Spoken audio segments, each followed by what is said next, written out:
Good afternoon, everyone. I'm Kira Phillips. Thanks so much for streaming with us today. Here at our nation's capital, the fourth public hearing on the January 6th insurrection about to begin. Live pictures now as the House Select Committee will focus today on the investigation into Donald Trump's efforts to pressure state officials as part of his campaign to remain president, even though he lost the 2020 election fair and square. Today's focus, that infamous phone call where he implored Georgia Secretary of State Brad Raffensperger to help find the votes he needed to win the state. All I want to do is this. I just want to find 11,780 votes. The hearing starting within the next hour with our team coverage, beginning with our Rachel Scott and a look at what we can expect today. The House committee investigating the January 6th insurrection is set to focus on Trump's pressure campaign on state officials to overturn the 2020 election. Trump lost Georgia, but he still called Republican Secretary of State Brad Raffensperger, pushing him to find enough votes to keep Joe Biden from winning. All I want to do is this. I just want to find 11,780 votes. Raffensperger refused to do it, and today he will be testifying before the committee. The people of Georgia spoke in this election. We've never found systemic fraud, not enough to overturn the election. Also on the list of witnesses, Arizona's House Speaker Rusty Bowers, a Republican who says he also resisted pressure by Trump and his allies. He was honored at the JFK Profile and Courage Awards ceremony. To respect the people's choice at the ballot box, these acts should not be noteworthy, nor should they be praiseworthy. And Gabe Sterling, a top Georgia election official who said the threats against state workers have gone too far.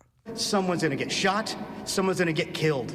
The committee will hear from a target of those attacks, Shay Moss, a Georgia election worker who counted ballots on election night and received death threats, falsely accused of altering the results. In her opening statement, claiming people showed up at my grandmother's home trying to bust the door down and conduct a citizen's arrest of my mom and me.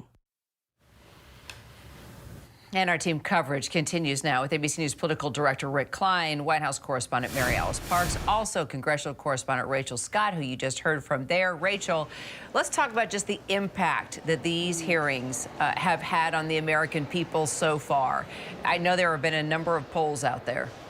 Yeah, and especially ours that was just conducted days ago, our ABC News Ipsos poll that really does give us into a window about how Americans are viewing these hearings as they are playing out. The biggest headline there, nearly 6 in 10 Americans believe that Trump should be charged. But when it comes down to who is actually watching these hearings, only 9% of Americans say that they are watching these hearings very closely. And it's extremely divided among partisan lines, with Democrats more likely to be paying closer attention to these hearings.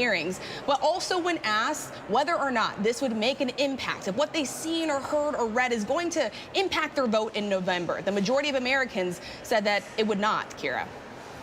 All right, so Mary Alice, let's talk about how valuable today's testimony from Arizona and Georgia election officials will be as the committee just dives into this pressure campaign that the former president not only put on his vice president, but a number of state officials.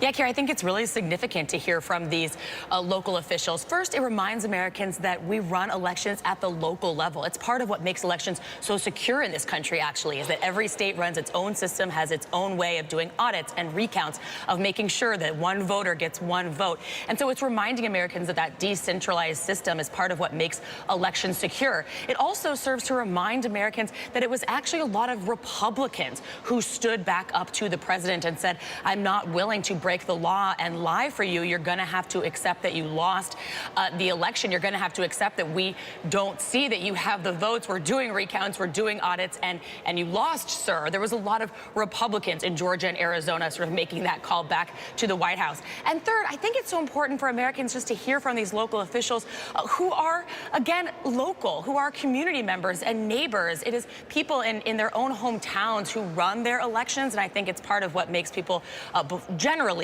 feel pretty good about elections run at the local level. So, Rick, Trump has posted on his personal social media platform about the infamous call with Raffensperger. Let's talk about that. I mean, we heard the phone call. So how much of an impact can that make? And are people paying attention to that? He also put out this 12-page statement with how he feels about the hearings. Does his voice matter at all here? Of course it matters. In the four corners of the committee room, though, I think his credibility has been undermined so substantially, and Republicans made the choice, and it was a choice, not to have their own members on the committee, other than the two members that we've seen so much from, Congresswoman Cheney and Congressman Kinzinger. The Republicans chose not to participate in these hearings, and it has made them, frankly, one-sided. But the evidence is also very clear. Whatever Trump says about that phone call, we hear the phone call. He calls it perfect. I'm interested to hear how Secretary of State Raffensperger describes it. He was on the receiving end of that phone call. He recorded it for a reason and released the recording for a reason. That was the call where he was asked to find the votes, enough votes for Georgia to be swung in his direction, and even subtly threatened by Donald Trump, who was still president at the time, with the possibility that not reporting voter fraud could be him breaking the law. It would put him, he said, in a very bad position. That's all out there. It's going to be now part of the official record of this committee. And I think the phone call was a significant piece of evidence in this, but it's not the whole story. And I think from Secretary of State, from the Speaker of the House in Arizona, from the other elections officials we're going to hear from in Georgia, you'll hear about the pressure campaign, direct and indirect, that was felt at the very local level to try to overturn that election, and the intense pressure that they withstood to do their jobs. That's been one of the themes of these hearings, about Republicans, in many cases, who actually did what their responsibility was to do, to stand by and certify an election against unimaginable political and sometimes even the threat of legal pressure. You know, as Rick mentions, you know, the whole story, Mary Alice, where the heck is Mark Meadows? And now Democratic Rep Adam Schiff is telling the LA Times that the former White House Chief of Staff appeared at a Georgia election meeting offering auditors autographed "Make America Great Again" hats. What do we still need to know about Meadows' involvement, and are we going to hear from him? Yeah, that's a great question. At this point, it doesn't seem likely. The committee's been much more interested in making sure they can just get people there who are willing to testify. They don't want some of these legal fights to drag on. But, you know, I think that point, that, you know, that detail, the idea that you would be sort of offering a bribe, offering a goodie bag for someone involved in counting votes, is just so interesting and so shocking. In some ways, the evidence that they're going to look at in today's hearing, this, like what Rick was talking about, a pressure campaign on local officials, is sort of the most direct and concrete efforts to overturn an election. Instead of just, you know, spreading conspiracy theories, casting doubt, innuendo, the idea that there was a pressure campaign, that there were direct asks for local officials to gin up votes, look for votes, or switch votes for Trump that he just didn't have, is shocking, and that's really the focus of the hearing today. That's shocking indeed. Just hearing you say, you know, giving out goodie bags, it's like trading baseball cards, you know, when you're 12. Rick, you'll understand that analogy. The baseball fan. Rachel, we know that two Republicans on the committee, Rick mentioned this, are basically outcasts now, Kinzinger and Cheney, from their party. Loyalty to Trump seems to outweigh party affiliation for most Republicans at the national level. But today's hearing shows that at least some on the state level are not on board. How important is that, do you think? Not on board, and really stood up to Trump and his allies about this pressure campaign, false claims about the 2020 election. But it cannot be missed here. We have heard these warnings from witnesses in these hearings talking about there being a clear and present danger that is ongoing. And as we look out at the midterm elections, we are already seeing how the big lie, these false claims about the 2020 election, are playing their hand in the midterm elections. 538 had an interesting analysis that said of the 111 candidates that Donald Trump has backed, over 70% of those support his false claims about the 2020 election. Look no further than Nevada, than Pennsylvania, than Alabama's runoff elections today for the Secretary of State. You have one candidate that has pushed false claims about the 2020 election. You have another candidate who does not believe there should be early voting. These are the positions that could determine and decide how elections are carried out in the future. So Democrats argue that this issue is more important than ever before. And just in Texas, Texas over the weekend. We saw the Republican State Party there adopt a resolution that pretty much declared Biden as an illegitimate president. They referred to him as the acting president, Kira. And Rick, Trump now pledging to pardon those involved in the insurrection and teased even a potential 2024 presidential run. Does this committee have enough evidence to successfully prevent another attack on the Capitol, even prevent Trump from a 2024 run? Well, those are very different things, as you know, Kira, and preventing another attack that ends up being a security situation, as well as a question of what you can do around political rhetoric. Preventing or stopping Trump from running would take an act of Congress. Frankly, it would have the impeachment and the conviction. One of the things that could have been part of a conviction for impeachment would have been precluding him from running again. This is not something that's in the purview of this committee. It's not something that's likely to be taken up by Congress. The ultimate hope for many on the committee is that this gets handed over to the prosecutors, not just at the Department of Justice, but at the local level in Georgia, where this tape is a central piece of evidence for a grand jury that is now considering whether to recommend charges against former President Trump and others in his orbit. That information all gets handed over at some point, whether it's in the form of a formal write-up or a formal referral or just something that's added to the public record. We know those investigations are ongoing. But when Trump says he's thinking about running again, there's nothing in the political process as it stands now that stops that. And Trump has cast this as an effort to try to keep him from running. I think that helps him politically if this all makes it look like, in his words, a witch hunt. But again, falling back on the evidence, it's there. It's real. It's been provided in many instances by Republicans who've been the star witnesses throughout the hearings. We heard from Mike Pence's aides last week. We're going to hear from Republican election officials this week. All of it adds up in the same direction. And ultimately, though, it's a legal question and a political question. Yeah. Rick, Mary Alice, Rachel, thanks, guys, so much.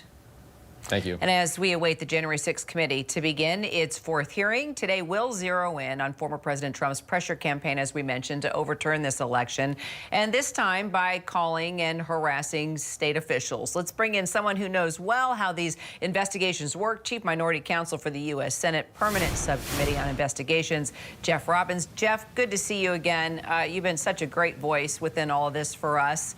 As we hear directly now from election officials today who were pressured in states like Georgia, what are you looking for? What do you want to see and hear? Well, you know, you have to wonder if there has ever been a more patently felonious telephone call than the one made by President Trump to the Secretary of State. I mean, we're entering into Gambino crime family territory here. I mean, fellas, I need 11,780 votes. Find me 11,780 votes. What was this, a scavenger hunt of some kind? Everybody needs to understand what is so clear here, that this was an attempt by the president to violate the law, to basically stay in office by staging or orchestrating a crooked election count. I expect that these hearings are going to focus on three things. More evidence that the former President Trump violated the law, that he attempted to violate the law, and that he conspired to violate the law. And we're also going to hear from witnesses who were directly affected by this. So the committee is mindful of the fact that it clearly isn't just facts, it isn't just evidence, but the hope is that Americans will see the effect on real people that this conduct had. I'm curious, Jeff, just as an investigator, is there anything that you haven't heard yet that you would have already asked, where you were just sitting back thinking, this was an opportunity to ask A, B, or C? But if you've been satisfied with what you've seen so far, what would you ask at this point? So I guess it's sort of a twofold question. Think about it and tell me your thoughts, just as an investigator, your past experience. Well, I hope what will happen today, and I expect that it will happen, is that the fog, to the extent that it exists, around this supposedly perfect call that the former president made to the Secretary of State will be lifted, and that questions will be asked, and so that the Secretary of State can lay out exactly what was at stake here, that what the former president was doing was asking him to cook the books, to cook an election. You know, all across America, as has been recently alluded to in your discussion a few minutes ago, in hamlets and villages and towns across America, volunteers show up on Election Day to help count votes, whatever their political persuasion, whatever their party, and that this process could be corrupted by the chief law enforcement officer in the land with instructions to violate the law, where people's lives were threatened, you would hope that this would resonate with the American people. And the job, I think, of the committee, of the investigators, is to make this real so that Americans understand just how kind of ghoulish this was. Jeff Robbins, great talking to you. Thanks, Jeff. Thank you, Kara. And our team coverage of the 4th January 6th House Committee hearing will continue right after a short break. Stay with us. A lot more ahead.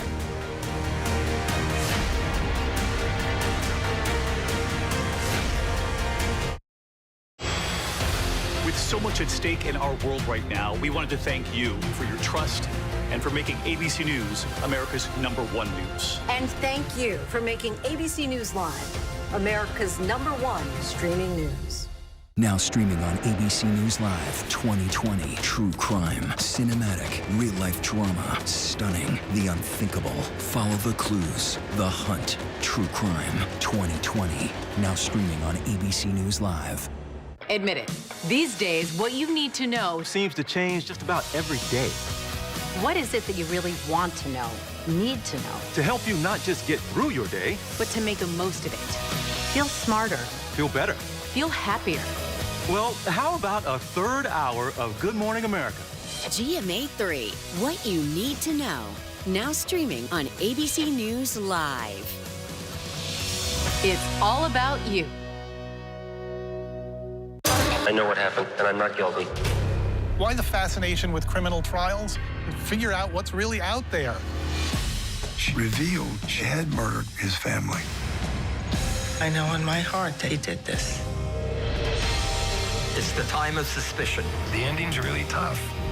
You don't know whether truth is going to be difficult to find unless you try to find it.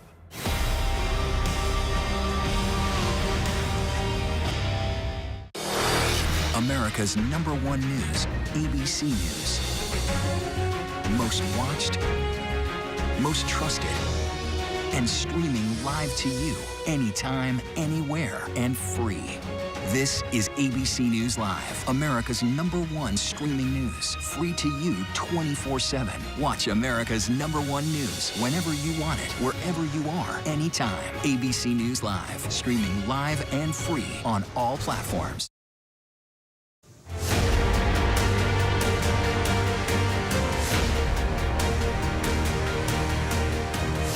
Welcome back. So glad you're streaming with us. You know, the January 6th hearing is set to begin at the top of the hour, the 4th hearing now. And today's focus is on Trump's efforts to pressure state election officials to overturn the 2020 presidential election, including that infamous phone call where he implored Georgia's Secretary of State, Brad Raffensperger, to help find the votes he needed to win the state.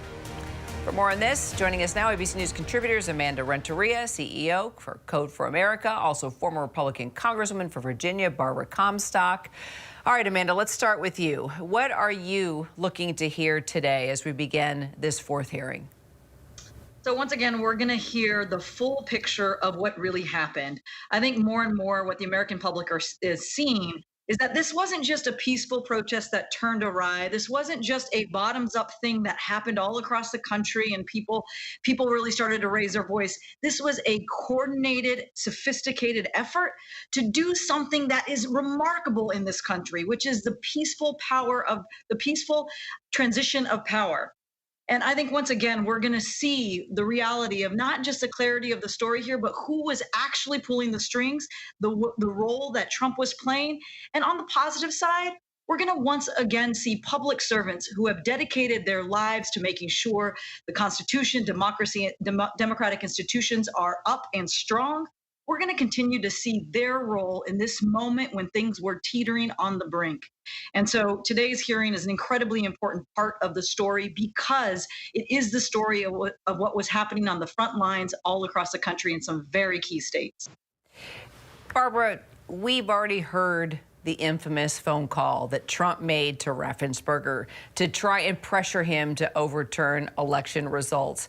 I mean, what more do we need to do here? The phone call is there. How many more twists and turns can that take to try and manipulate what was said? Well, I think it's important to hear it again and then hear the entire context, because there were attacks and assaults on both Brad Raffensperger and Gabe Sterling, and actually Governor Kemp over this time frame, because remember, we had the 2 Senate races that were going to be held on January 5th. So this is all in a bigger context, but that phone call itself is some of the best evidence of criminal intent by Donald Trump, where he was basically trying to shake down Brad Raffensperger, reminding him in that tape that, hey, I'm going to be coming to Georgia and I'm going to be saying things, you know, in the coming days. And this isn't going to be good for you. I mean, he kind of threatens him that you could have some legal trouble. So you have, you know, the President of the United States telling him you may have legal problems. So it is, you know, I think the criminal case is really being made well here. But then when you add all the other context of the threats that he was making to everybody in Georgia, from the, you know, attacking, you know, just an election worker who's going to be testifying, to going all the way up to the governor and attacking senators and saying you have to do more. So I think Georgia, you know, Brad Raffensperger survived the wrath of Trump and just got renominated in a Republican primary, because even Republicans in Georgia are sick of the lies and crimes of Donald Trump. All right, Barbara, Amanda, stick around. Got a couple more questions for you. This hearing about to start less than 10 minutes from now. We just need to take a quick short break. We'll be right back.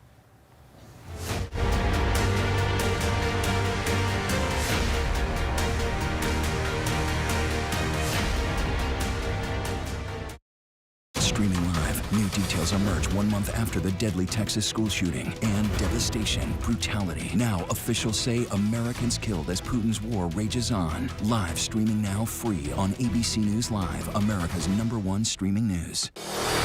America's #1 news, ABC News.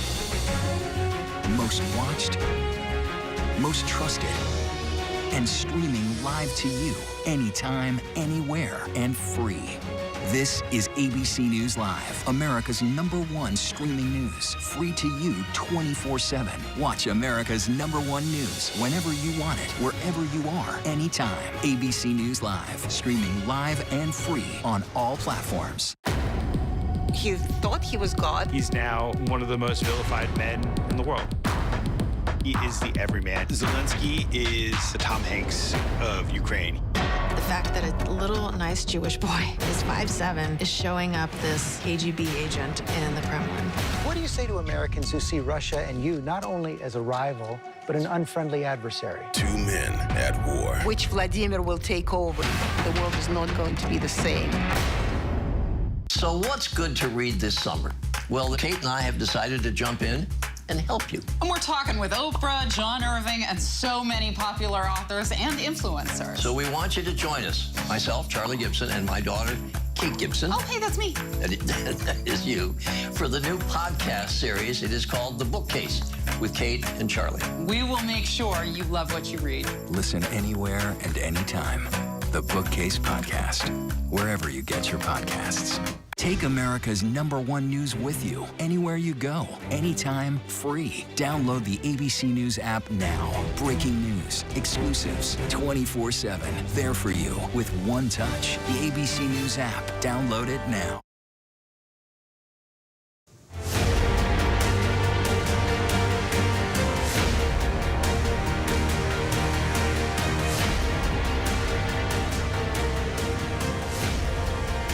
All right, day 4 of the January 6 hearings set to begin within minutes from now. The committee this time around will focus on former President Donald Trump's efforts to pressure state election officials this time to overturn the 2020 presidential election. And as we wait for the hearing to begin, once again, let's bring in our White House correspondent, Mary Alice Parks, also former Chief Minority Counsel for the U.S. Senate Permanent Subcommittee on Investigations, Jeff Robbins, and also our ABC News contributors, Amanda Renteria, CEO Code for America, and Barbara Comstock, former Republican Congresswoman from Virginia.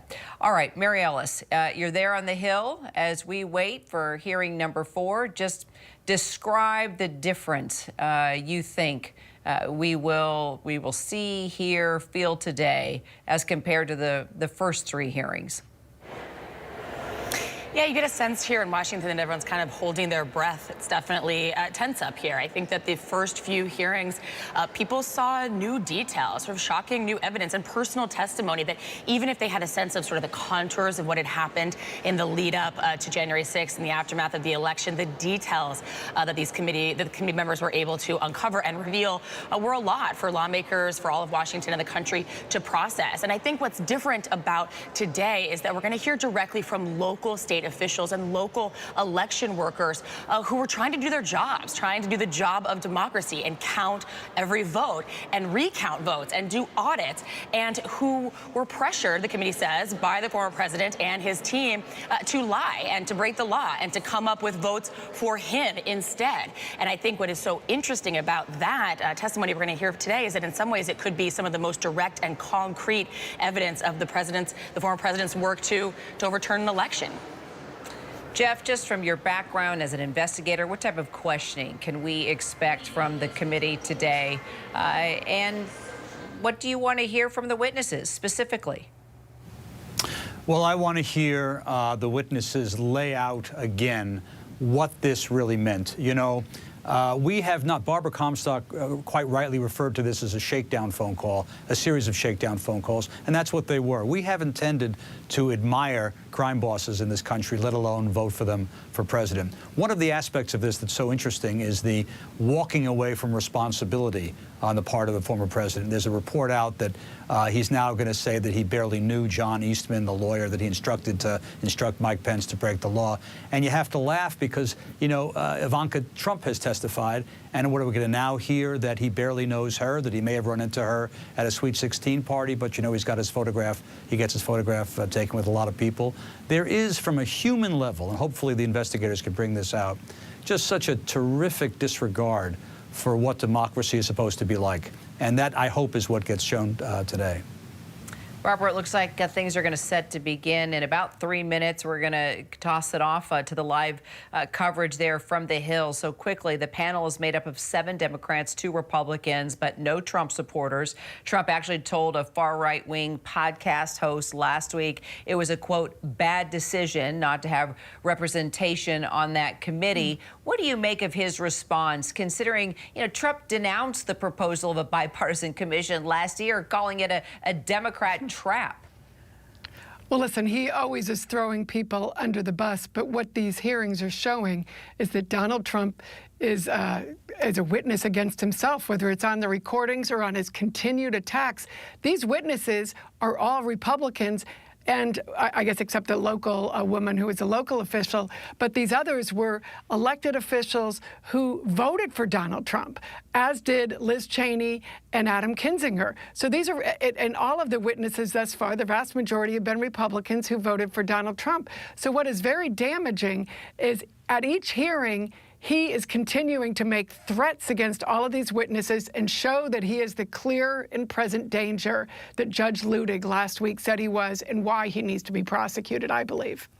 Amanda, I want to try to get you in here quickly. I'll let you know I'll have to jump in when we toss to the committee hearing once it begins. But should the Democratic Party be concerned at all about how the public is perceiving all of this?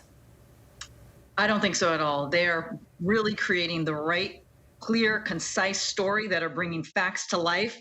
And for anyone that talks about this as a partisan endeavor, you do have respected Republican leaders, public servants who are telling their story in a way that is authentic, that is explaining what they actually went through on the ground and how they were trying to uphold the institutions that we all need in this country. And so I don't think anyone should be worried so long as the truth is front and center and we are bringing a clarity to the timeline and the story here. It will be imperative, not only for now, but for history. All right, Jeff, as we stay on these live pictures here from the Hill as we get ready for day 4 of the January 6 hearings to begin in less than 2 minutes. The committee this time around, as we mentioned, will be focusing on former President Donald Trump and his efforts to pressure state officials to overturn the election. We already heard last week about the pressure he put on his vice president. We've got less than 1 minute now. What do you want to see here right off the top today? Is possible on the personal criminal culpability of the president so that people understand that what he did, he knew was illegal. He knew violated the law. I think that's the centerpiece of what this committee is achieving, and it's hugely important that they continue to do that. And we can't forget that phone call. We heard the phone call where he told the Secretary of State there in Georgia, find me the votes. Mary Alice, Jeff, Barbara, Amanda, thank you all so much. We're going to take it now live to Capitol Hill and our David Muir.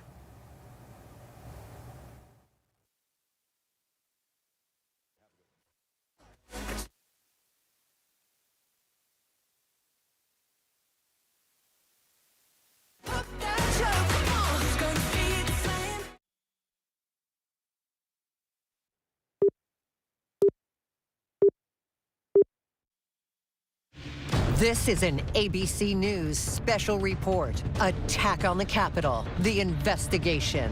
Now reporting David Muir. Good afternoon. We're coming on the air because the January 6th committee is about to present new evidence to the American people about the unprecedented effort to overturn the results of the 2020 election and then the attack on the U.S. Capitol, of course. Committee members about to take their seats there on Capitol Hill. They're expected to reveal details of former President Trump and his allies, their direct involvement to pressure officials in several states, including Georgia and Arizona, to ignore the will of the voters. And the committee says to put forward false slates of electors with the sole purpose of keeping former President Trump in power. You can see the panel there ready to go. The committee says it will prove Donald Trump knew his repeated claims of fraud and a stolen election were false, but that he pushed forward with them anyway. That he drove a pressure campaign based on lies and was warned his actions risked inciting violence, but did it anyway. Our team of correspondents standing by across Washington, Jonathan Karl, Rachel Scott, Pierre Thomas among them. The committee calling several witnesses today, including Georgia's Republican Secretary of State Brad Raffensperger and his deputy Gabriel Sterling. Following the election, you'll remember that phone call during which the former president could be heard urging them to find him 11,780 votes. Enough to overturn Joe Biden's victory in that particular state. Of course, that conversation was recorded and then made public for the American people. Also testifying today will be Republican Arizona House Speaker Rusty Bowers, who pushed back against pressure in his state to overturn his state's election from Joe Biden to Donald Trump. Let's listen to the chair, who I believe just gavelled in moments ago, Benny Thompson. We'll also hear from a Georgia election worker. She counted the ballots election night. She counted ballots in 2016 when Donald Trump won. Let's listen. The Select Committee to investigate the January 6th attack on the United States Capitol will be in order. Without objection, the chair is authorized to declare the committee in recess at any point. Pursuant to House Deposition Authority Regulation 10, the chair announces the committee's approval to release the deposition material presented during today's hearing. Good afternoon. At our last hearing, we told the story of a scheme driven by Donald Trump to pressure former Vice President Mike Pence to illegally overturn the election results. We showed that when the pressure campaign failed and Mike Pence fulfilled his constitutional obligation, Donald Trump turned a violent mob loose on him. We showed that the mob came within roughly 40 feet of the vice president. Today, we'll show that what happened to Mike Pence wasn't an isolated part of Donald Trump's scheme to overturn the election.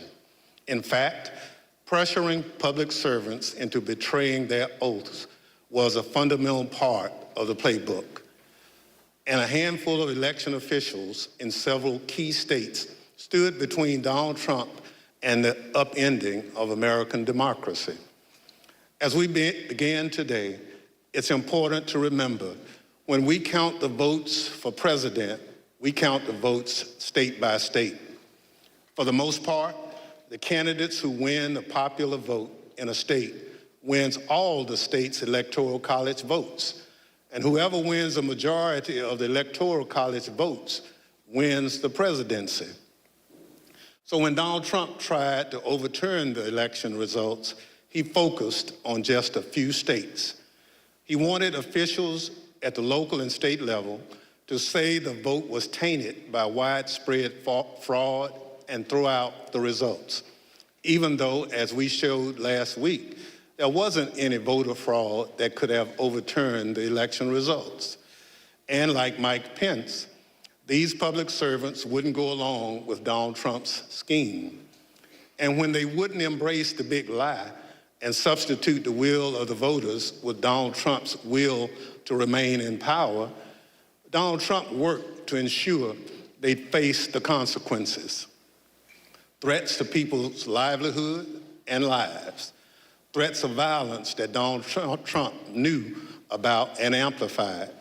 And in our other hearings, we can't just look backward at what happened in late 2020 and in the early 2021 because the danger hadn't gone away. Our democracy endured a mighty test on January 6th and in the days before. We say our institutions held, but what does that really mean? Democratic institutions aren't abstractions or ideas. They are local officials who oversee elections, secretaries of state, people in whom we placed our trust that they'll carry out their duties. But what if they don't? 2 weeks ago, New Mexico held its primary elections. One county commission refused to certify the results, citing vague, unsupported claims dealing with Dominion voting machines. The court stepped in, saying New Mexico law required the commission to certify the results. 2 of the 3 members of the commission finally relented. One still refused, saying his vote, quote, isn't based on any evidence, it's not based on any facts. It's only based on my gut feeling and my own intuition, and that's all I need. By the way, a few months ago, this county commissioner was found guilty of illegally entering the Capitol grounds on January 6th. This story reminds us of a few things. First, as we've shown in our previous hearings, claims that widespread voter fraud tainted the 2020 presidential election have always been a lie. Donald Trump knew they were a lie, and he kept amplifying them anyway. Everything we described today, the relentless, destructive pressure campaign on state and local officials, was all based on a lie. Donald Trump knew it, he did it anyway. Second, the lie hasn't gone away. It's corrupting our democratic institutions.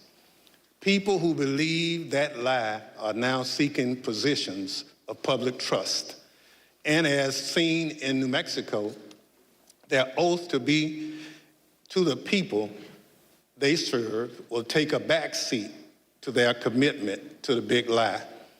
If that happens, who will make sure our institutions don't break under the pressure? We won't have close calls. We'll have a catastrophe. My distinguished colleague from California, Mr. Schiff, will present much of the Select Committee's finding on this matter. First, I'm pleased to recognize our Vice Chair, Ms. Cheney of Wyoming, for any opening statement she'd care to offer. Thank you very much, Mr. Chairman. Today, we will begin examining President Trump's effort to overturn the election by exerting pressure on state officials and state legislatures. Donald Trump had a direct and personal role in this effort, as did Rudy Giuliani, as did John Eastman. In other words, the same people who were attempting to pressure Vice President Mike Pence to reject electoral votes illegally were also simultaneously working to reverse the outcome of the 2020 election at the state level. Each of these efforts to overturn the election is independently serious. Each deserves attention both by Congress and by our Department of Justice. But as a federal court has already indicated, these efforts were also part of a broader plan. And all of this was done in preparation for January 6th. I would note 2 points for particular focus today. First, today you will hear about calls made by President Trump to officials of Georgia and other states. As you listen to these tapes, keep in mind what Donald Trump already knew at the time he was making those calls. He had been told over and over again that his stolen election allegations were nonsense.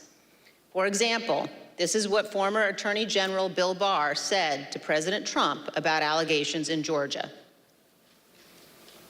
We took a hard look at this ourselves, and based on our review of it, including the interviews of the key witnesses, the Fulton County allegations had no merit. The ballots under the table were legitimate ballots. They weren't in a suitcase. They had been pre-opened for eventually feeding into the machine. All the stuff about the water leak and that there was some subterfuge involved. We felt there was some confusion, but there was no evidence of a subterfuge to create an opportunity to feed things into the count. And so we didn't see any evidence of fraud in the Fulton County episode. And Acting Deputy Attorney General Richard Donahue told Donald Trump this. And I said something to the effect of, sir, we've done dozens of investigations, hundreds of interviews. The major allegations are not supported by the evidence developed. Mr. Trump was told by his own advisors that he had no basis for his stolen election claims. Yet he continued to pressure state officials to change the election results. Second, you will hear about a number of threats and efforts to pressure state officials to reverse the election outcome. One of our witnesses today, Gabriel Sterling, explicitly warned President Trump about potential violence on December 1st, 2020, more than a month before January 6th. You will see excerpts from that video repeatedly today. It has all gone too far. All of it. Joe DeGenova today asked for Chris Krebs, a patriot who ran CISA, to be shot. A 20-something tech in Gwinnett County today has death threats and a noose put out saying he should be hung for treason because he was transferring a report on batches from an EMS to a county computer so he could read it. It has to stop. Mr. President, you have not condemned these actions or this language. Senators, you have not condemned this language or these actions. This has to stop. We need you to step up, and if you're going to take a position of leadership, show some. My boss, Secretary Raffensperger, his address is out there. They have people doing caravans in front of their house. They've had people come onto their property. It has to stop. This is elections. This is the backbone of democracy, and all of you who have not said a damn word are complicit in this. The point is this: Donald Trump did not care about the threats of violence. He did not condemn them. He made no effort to stop them. He went forward with his fake allegations anyway. One more point. I would urge all of those watching today to focus on the evidence the committee will present. Don't be distracted by politics. This is serious. We cannot let America become a nation of conspiracy theories and thug violence. Finally, I want to thank our witnesses today for all of your service to our country. Today, all of America will hear about the selfless actions of these men and women who acted honorably to uphold the law, protect our freedom, and preserve our Constitution. Today, Mr. Chairman, we will all see an example of what truly makes America great. Thank you, Mr. Chairman. I yield back. Without objection, the chair recognizes the gentleman from California, Mr. Schiff for an opening statement. Thank you, Mr. Chairman and Madam Vice Chair. On November 3rd, 2020, Donald Trump ran for re-election to the office of the presidency, and he lost. His opponent, Joe Biden, finished ahead in the key battleground states of Arizona, Michigan, Wisconsin, Pennsylvania, Georgia, and elsewhere. Nevertheless, and for the first time in history, the losing presidential candidate fought to hold on to power. As we have seen in previous hearings, he did so through a variety of means. On Election Day, he sought to stop the counting of the vote, knowing that the millions of absentee ballots elections officials would be counting on Election Day and thereafter would run strongly against him and deliver a victory to Joe Biden. Next, and when he could not stop the counting, he tried to stop state legislatures and governors from certifying the results of the election. He went to court and filed dozens of frivolous lawsuits, making unsubstantiated claims of fraud.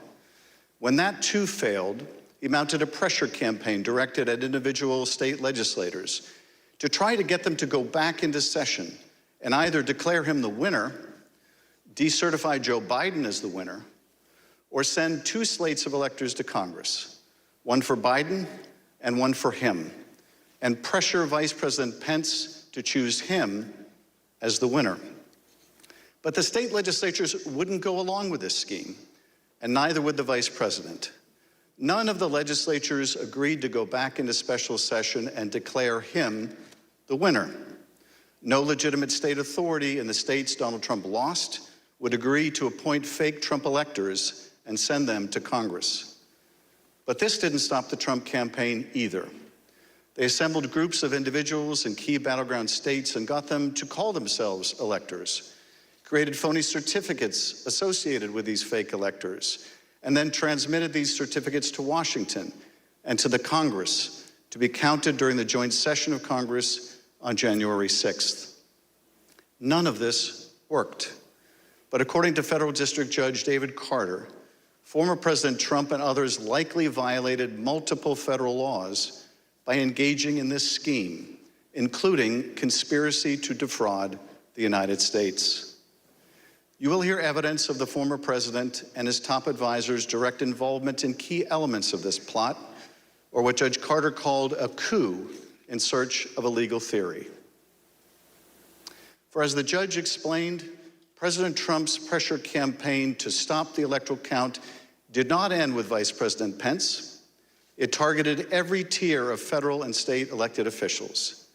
Convincing state legislatures, he said, to certify competing electors was essential to stop the count and ensure President Trump's re-election. As we have seen in our prior hearings, running through this scheme was a big lie that the election was plagued with massive fraud and somehow stolen. You'll remember what the president's own Attorney General, Bill Barr, said he told the president about these claims of massive fraud affecting the outcome of the election. And I told him that the stuff that his people were shoveling out to the public was bullshit. I mean, that the claims of fraud were bullshit. The president's lie was and is a dangerous cancer on the body politic. If you can convince Americans that they cannot trust their own elections, that any time they lose it is somehow illegitimate, then what is left but violence to determine who should govern? This brings us to the focus of today's hearing. When state elections officials refused to stop the count, Donald Trump and his campaign tried to put pressure on them. When state executive officials refused to certify him the winner of states he lost, he applied more pressure. When state legislators refused to go back into session and appoint Trump electors, he amped up the pressure yet again. Anyone who got in the way of Donald Trump's continued hold on power after he lost the election was the subject of a dangerous and escalating campaign of pressure. This pressure campaign brought angry phone calls and texts, armed protests, intimidation, and all too often threats of violence and death. State legislators were singled out. So too were statewide elections officials. Even local elections workers diligently doing their jobs, were accused of being criminals and had their lives turned upside down. As we will show, the president's supporters heard the former president's claims of fraud and the false allegations he made against state and local officials as a call to action. Stop the steal! Stop the steal! Stop the steal! You're a threat to democracy! You're a threat to free and honest election! America! We love our rights and our freedom! Tyranny will not be allowed in our country. You're a tyrant, you're a felon, and you must turn yourself in to the authorities immediately. And then about 45 minutes later, we started to hear the noises outside my home, and my stomach sunk, and I thought, it's me. And then it's just, we don't know what's going to, I mean, the uncertainty of that was what was the fear. Like, are they coming with guns? Are they going to attack my house? I'm in here with my kid, I'm trying to put him to bed. And so it was, that was the scariest moment, just not knowing what was going to happen. This pressure campaign against state and local officials spanned numerous contested states, as you will see in this video produced by the Select Committee. My name is Josh Roselman. I'm an investigative counsel for the House Select Committee to investigate the January 6th attack on the United States Capitol. Beginning in late November 2020, the president and his lawyers started appearing before state legislators, urging them to give their electoral votes to Trump, even though he lost the popular vote. I represent President Trump along with Jenna Ellis, and this is our fourth or fifth hearing. This election has to be turned around because we won Pennsylvania by a lot, and we won all of these swing states by a lot. This was a strategy with both practical and legal elements. The Select Committee has obtained an email from just 2 days after the election in which a Trump campaign lawyer named Cleta Mitchell asked another Trump lawyer, John Eastman, to write a memo justifying the idea. When do you remember this coming up as an option in the post-election period for the first time? Right after the election. It might have been before the election. Eastman prepared a memo attempting to justify this strategy, which was circulated to the Trump White House, Rudy Giuliani's legal team, and state legislators around the country. And he appeared before the Georgia state legislature to advocate for it publicly. You could also do what the Florida legislature was prepared to do, which is to adopt a slate of electors yourselves. And when you add in the mix of the significant statistical anomalies and sworn affidavits and video evidence of outright election fraud, I don't think it's just your authority to do that, but quite frankly, I think you have a duty to do that, to protect the integrity of the election here in Georgia. But Republican officials in several states released public statements recognizing that President Trump's proposal was unlawful. For instance, Georgia Governor Brian Kemp called the proposal unconstitutional, while Arizona House Speaker Rusty Bowers wrote that the idea would undermine the rule of law. The pressure campaign to get state legislators to go along with the scheme intensified when President Trump invited delegations from Michigan and Pennsylvania to the White House. Either you or Speaker Chatfield, did you make the point to the president that you were not going to do anything that violated Michigan law? I believe we did. Whether or not it was those exact words or not, but I think that the words that I would have more likely used is we were going to follow the law. Nevertheless, the pressure continued. The next day, President Trump tweeted, quote, "Hopefully the courts and/or legislatures will have the courage to do what has to be done to maintain the integrity of our elections and the United States of America itself. The world is watching." He posted multiple messages on Facebook listing the contact information for state officials and urging his supporters to contact them to, quote, "demand a vote on decertification." In one of those posts, President Trump disclosed Mike Shirkey's personal phone number to his millions of followers. All I remember is receiving over just shy of 4,000 text messages over a short period of time, calling to take action. It was a loud noise, loud, consistent cadence of, we hear that the Trump folks are calling and asking for changes in the electors and you guys can do this. Well, you know, they were believing things that were untrue.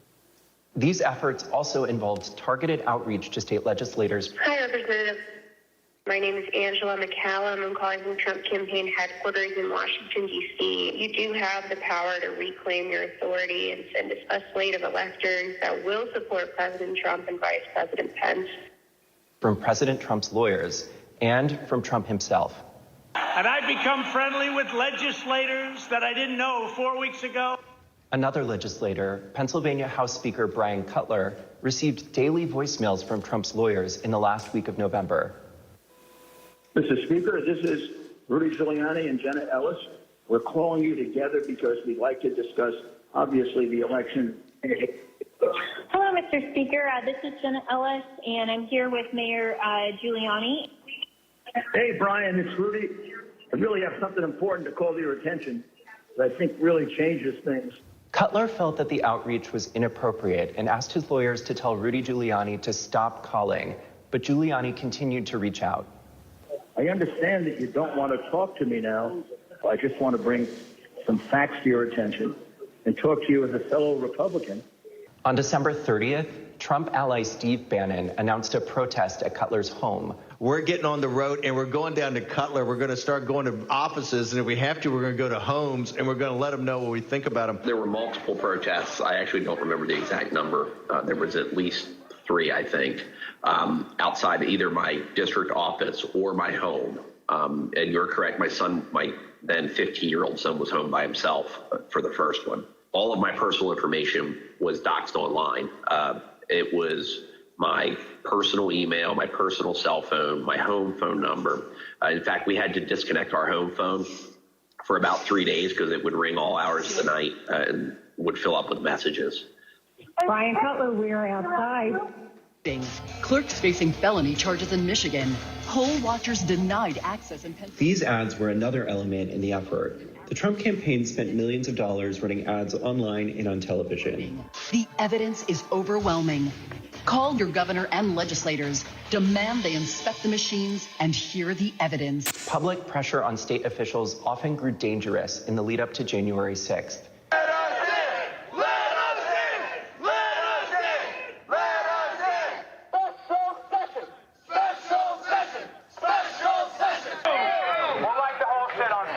What are we going to do? What can you and I do to a state legislator besides kill him? Although we should not do that. I'm not advising that, but I mean, what else can you do, right? The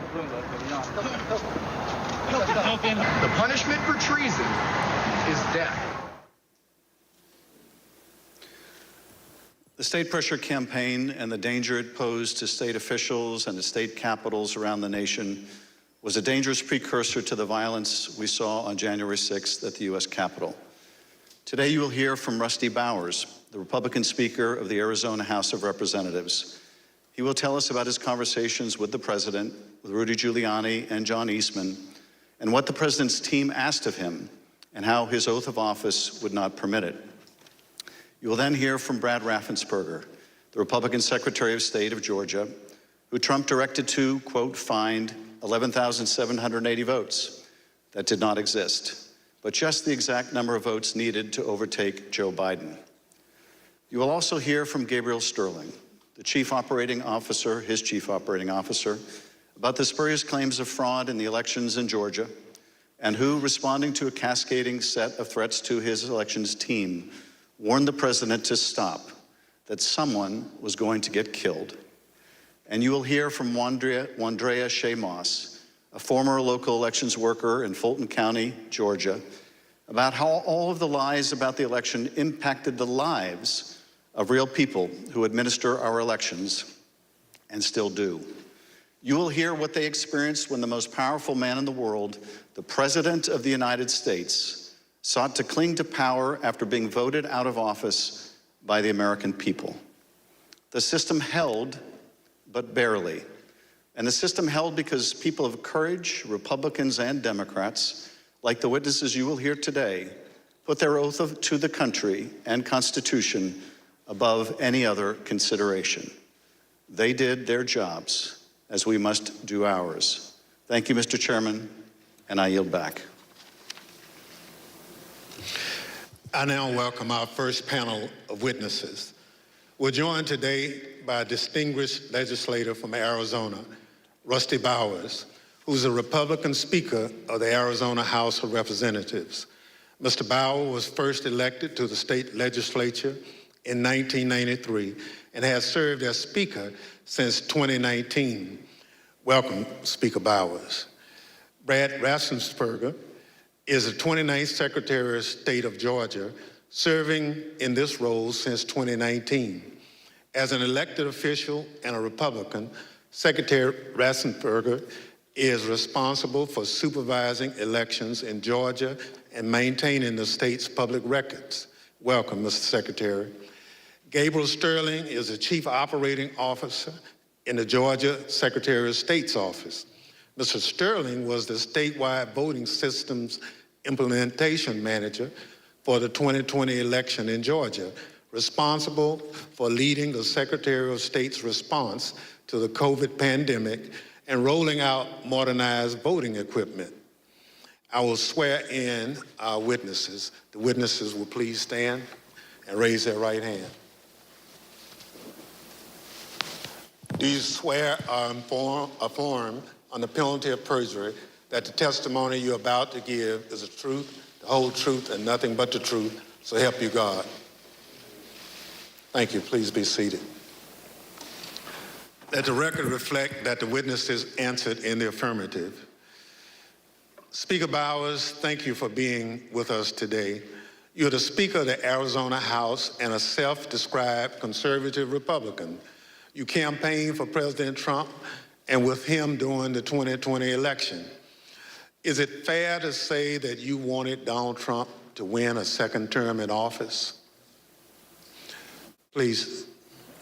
Yes, sir. Thank you. And is it your understanding that President Biden was the winner of the popular vote in Arizona in 2020? Yes, sir. Thank you. Pursuant to Section 5C8 of House Resolution 503, the chair recognizes the gentleman from California, Mr. Schiff, for questions. Speaker Bowers, thank you for being with us today. Before we begin with the questions that I had prepared for you, I wanted to ask you about a statement that former President Trump issued, which I received just prior to the hearing. Have you had a chance to review that statement? My counsel called from Arizona and read it to me. Yes, sir. In that statement, I won't read it in its entirety. Former President Trump begins by calling you a rhino, Republican in name only. He then references a conversation in November 2020 in which he claims that you told him that the election was rigged and that he had won Arizona. To quote the former president, during the conversation, he told me the election was rigged and that I won Arizona, unquote. Did you have such a conversation with the president? I did have a conversation with the president.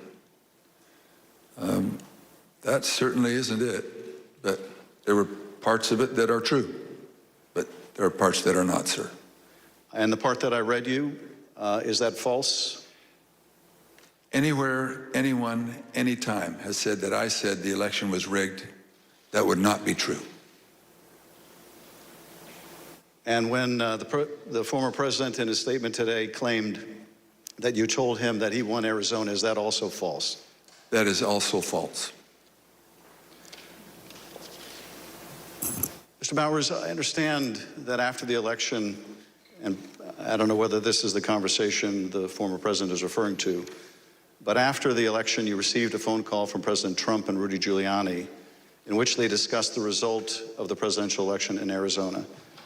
If you would, tell us about that call and whether the former president or Mr. Giuliani raised allegations of election fraud.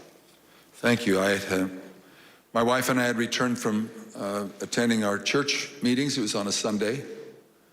And we were still in the driveway, and I had received a call from a colleague telling me that the White House was trying to get in touch with her and I, and that she said, please, if you get a call, let's try to take this together.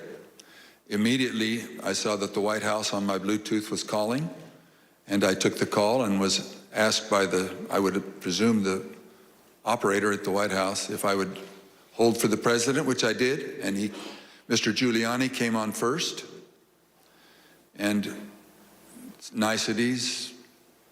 Then Mr. Trump, President Trump, then President Trump came on, and we initiated a conversation.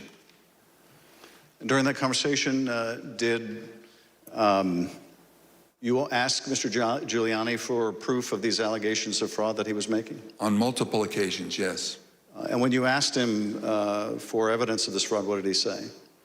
He said that they did have proof, and I asked him, do you have names? For example, we have 200,000 illegal immigrants, some large number, 5,000 or 6,000 dead people, etc. And I said, do you have their names? Yes. Will you give them to me? Yes.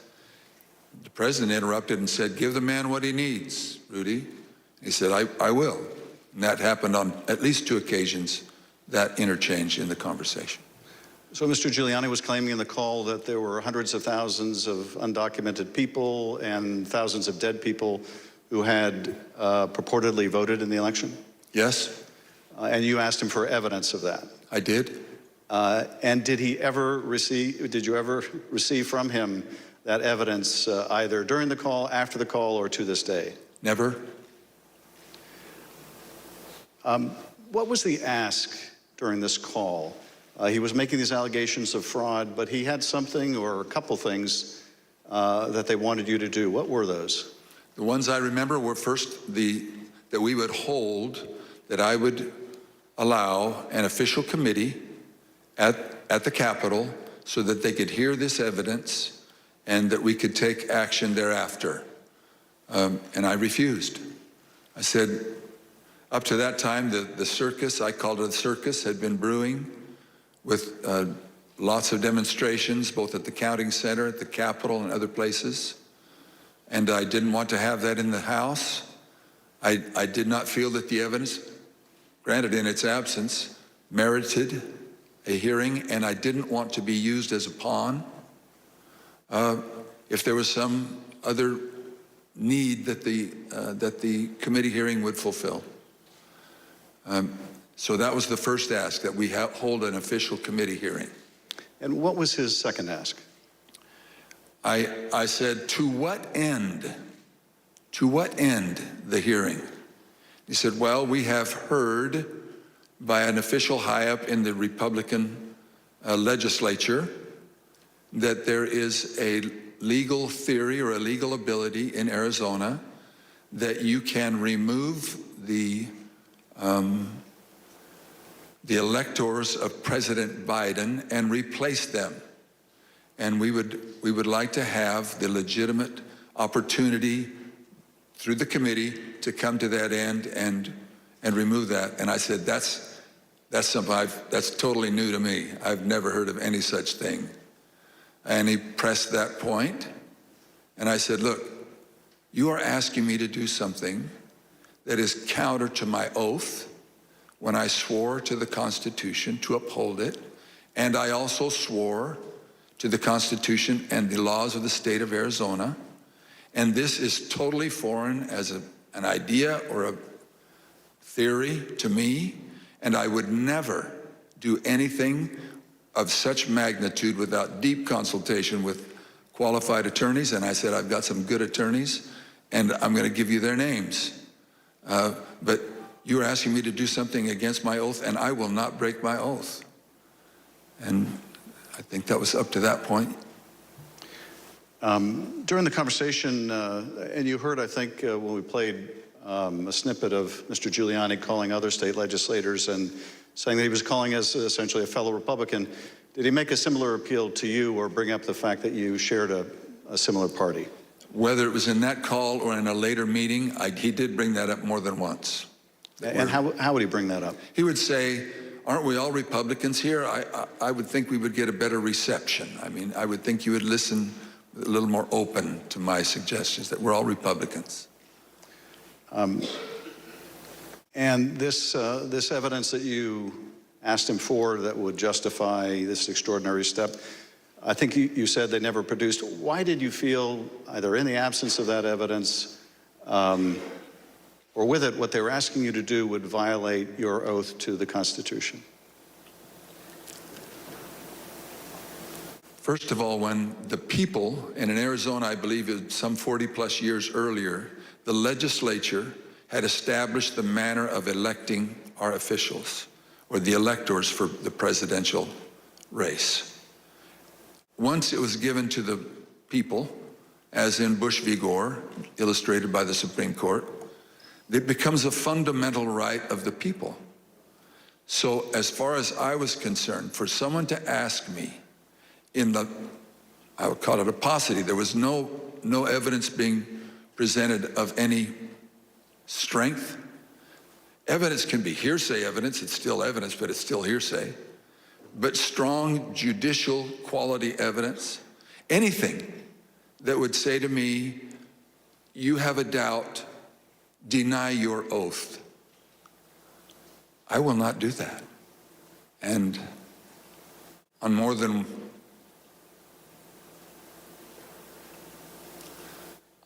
one occasion throughout all this, that has been brought up, and it is a tenet of my faith that the Constitution is divinely inspired of my most basic foundational beliefs. And so for me to do that because somebody just asked me to is foreign to my very being. I will not do it. During that conversation, Speaker Bowers, did you ask him if what he was proposing had ever been done before? I did. And what did he say? He said, well, I'm not familiar with Arizona law or any other laws, but I don't think so. And that also was brought up in other conversations, both with him and with John Eastman and others. Speaker Bowers, I understand that a week after that call, Mr. Giuliani appeared with others associated with President Trump's effort to overturn the result of the election at a purported legislative hearing in a hotel ballroom in Phoenix. Was this an official hearing of the state legislature? It was not. And why was it not a real or official hearing of the legislature? A legislator can hold a group meeting. You can call it a hearing.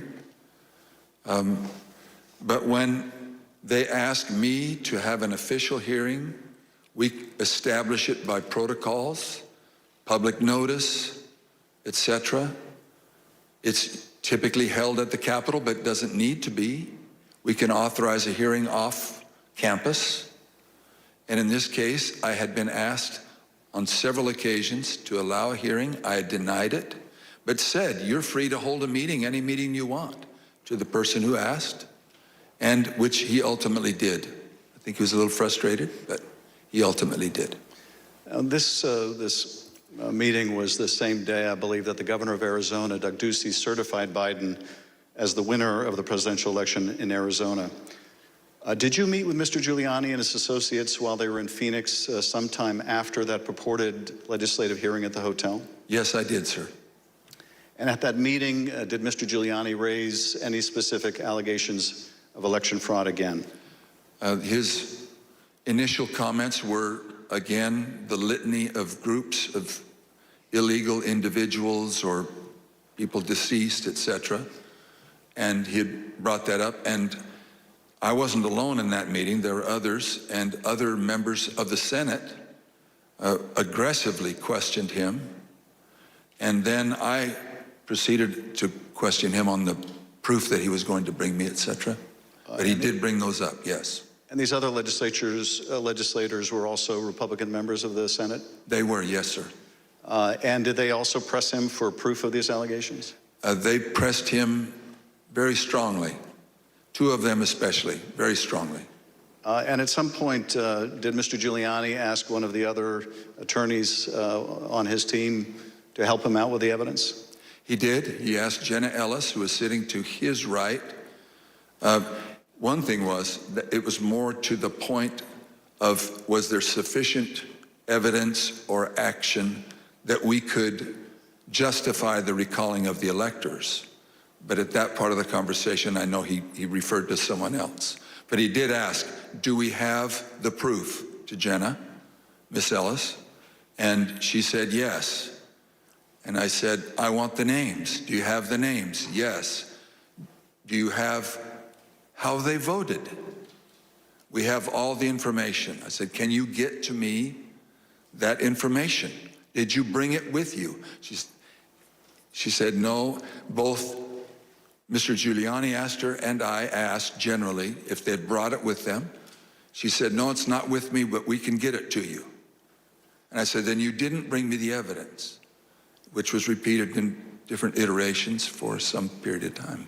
At some point, did one of them make a comment that they didn't have evidence, but they had a lot of theories? That was Mr. Giuliani. And what exactly did he say, and how did that come up? My recollection, he said, we've got lots of theories, we just don't have the evidence. And I don't know if that was a gaffe, or maybe he didn't think through what he said, but both myself and others in my group, the three in my group and my counsel, both remembered that specifically, and afterwards we kind of laughed about it. And getting back to the ask in that phone call that preceded this meeting, he wanted you to have the legislature dismiss the Biden electors and replace them with Trump electors on the basis of these theories of fraud? He did not say it in those exact words, but he did say that Arizona law, according to what he understood, that would be allowed, and that we needed to come into session to take care of that, which initiated a discussion about, again, what I can legally and not legally do, and I can't go into session in Arizona unilaterally or on my sole prerogative.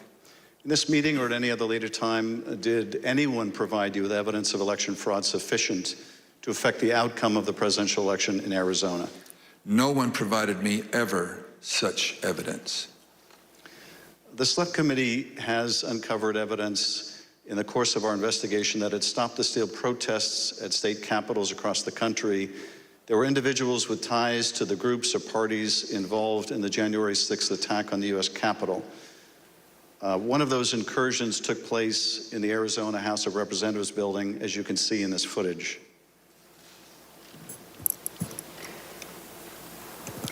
This is previously undisclosed video of protesters illegally entering and refusing to leave the building. One of the individuals prominently shown in this video is Jacob Chansley. Perhaps better known as the QAnon shaman, this rioter entered the Capitol on January 6th, was photographed leaving a threatening note on the dais in the U.S. Senate chamber, and was ultimately sentenced to 41 months in prison after pleading guilty to obstruction of an official proceeding.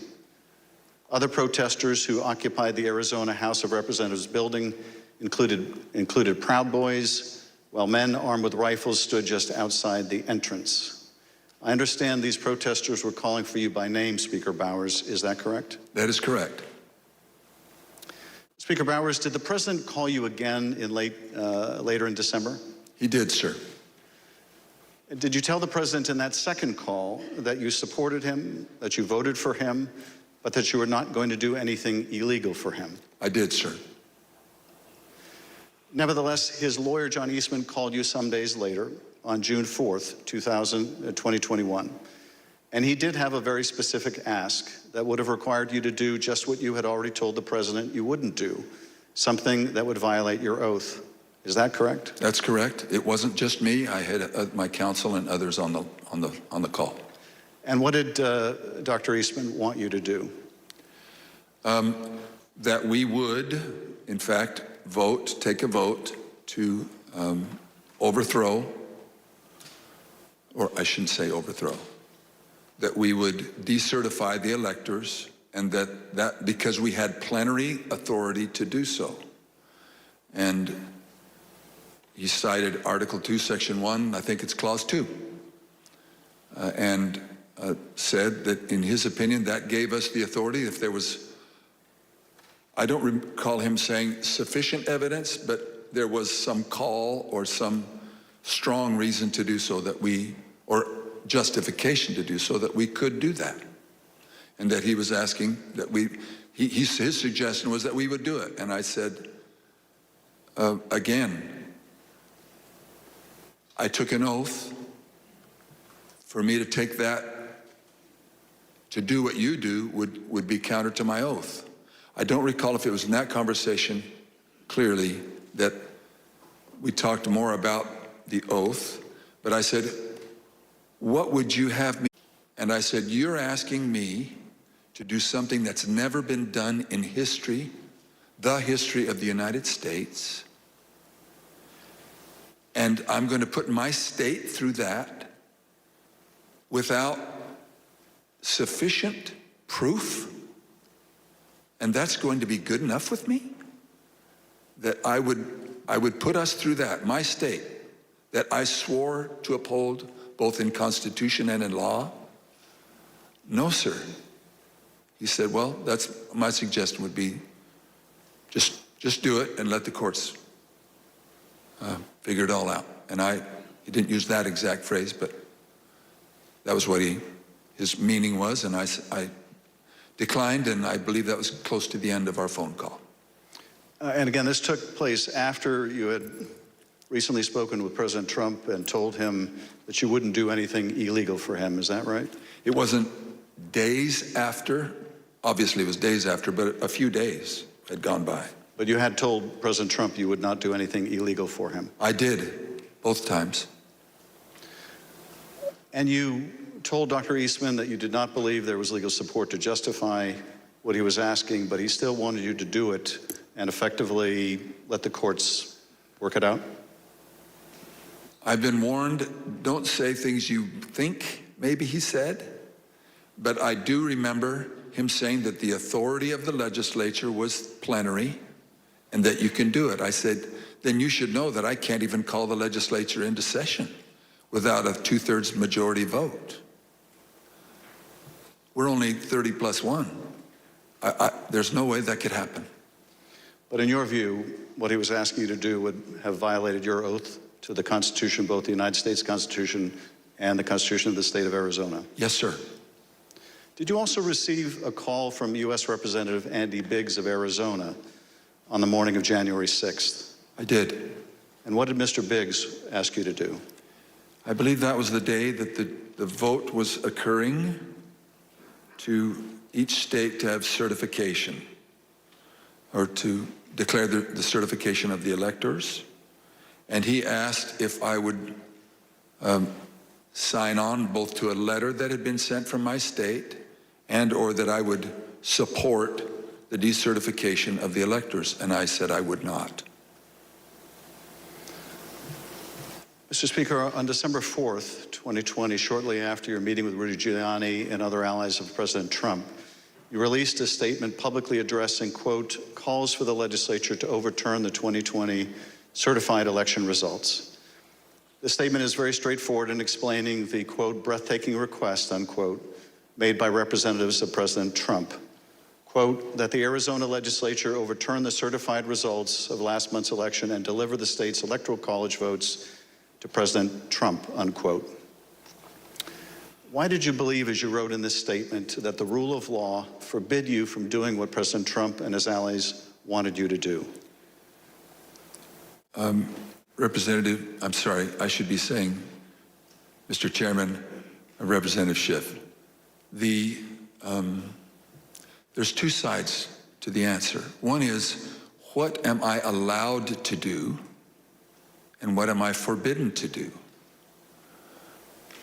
We have no legal pathway, both in state law nor to my knowledge in federal law, for us to execute such a request. And I am not allowed to walk or act beyond my authority. If I'm not specifically authorized as a legislator, as a legislature, then I cannot act to the point of calling us into session. Some say that just a few legislators have plenary authority, and that has come as part of all of this discussion, I'll call it. But so to not have authority and be forbidden to act beyond my authority on both counts, I am not authorized to take such action, and that would deny my oath. In your statement, you included excerpts from President Ronald Reagan's inaugural address in 1981. The newly inaugurated president told the country, quote, "The orderly transfer of authority as called for in the Constitution routinely takes place in the eyes of many in the world. This every four-year ceremony we accept as normal is nothing less than a miracle." Tell us, if you would, Mr. Speaker, why did you include President Reagan's words in your public statement? Mr. Chairman, Representative Schiff, because I have a lot of admiration for Ronald Reagan. I've had the opportunity of going through his home with one other person and walking through, and I have a lot of admiration for him. When he pointed out, which is, I have lived in other country for a period of time and have visited a few countries, and during election times, the fact that we allow an election, support an election, and stand behind the election, even in the past when there have been serious questions about the election, and then move on without disturbance and with acceptance that we choose to follow the outcome of the will of the people. That will, it means a lot to me, and I know it meant a lot to him, and so we included that.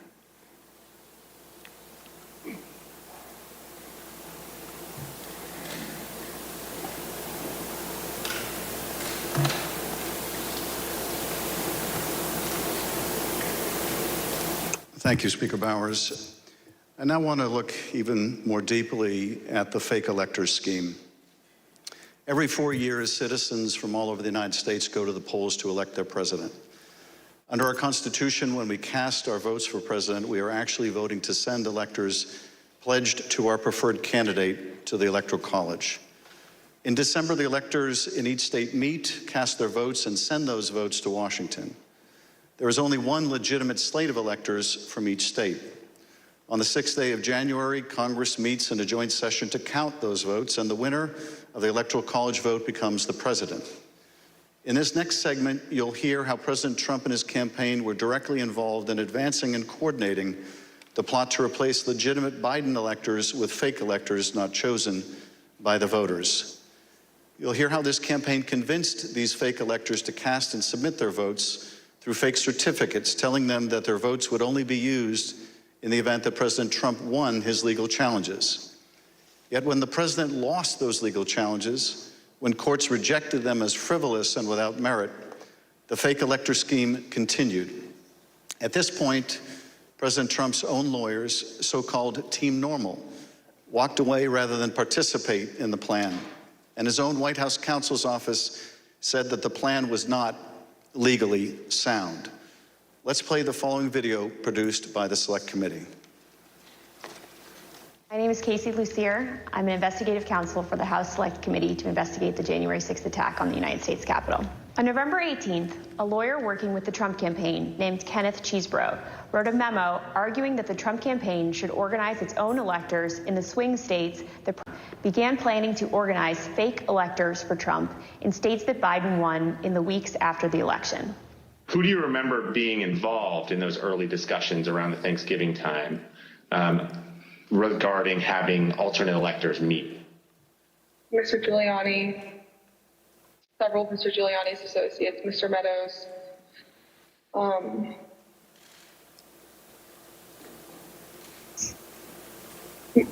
members of Congress, although it's difficult to distinguish if the members that I'm thinking of were involved during Thanksgiving or if they were involved as we progressed through December. At the president's direct request, the RNC assisted the campaign in coordinating this effort. What did the president say when he called you? Essentially, he turned the call over to Mr. Eastman, who then proceeded to talk about the importance of the RNC helping the campaign gather these contingent electors in case any of the legal challenges that were ongoing changed the result of any of the dates.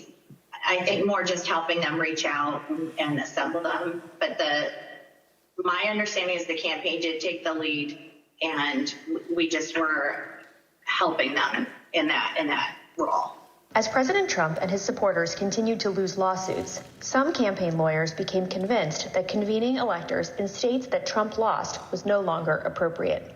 I just remember I either replied or called somebody saying, unless we have litigation pending that's like in these states, like, I don't think this is appropriate, or, this isn't the right thing to do.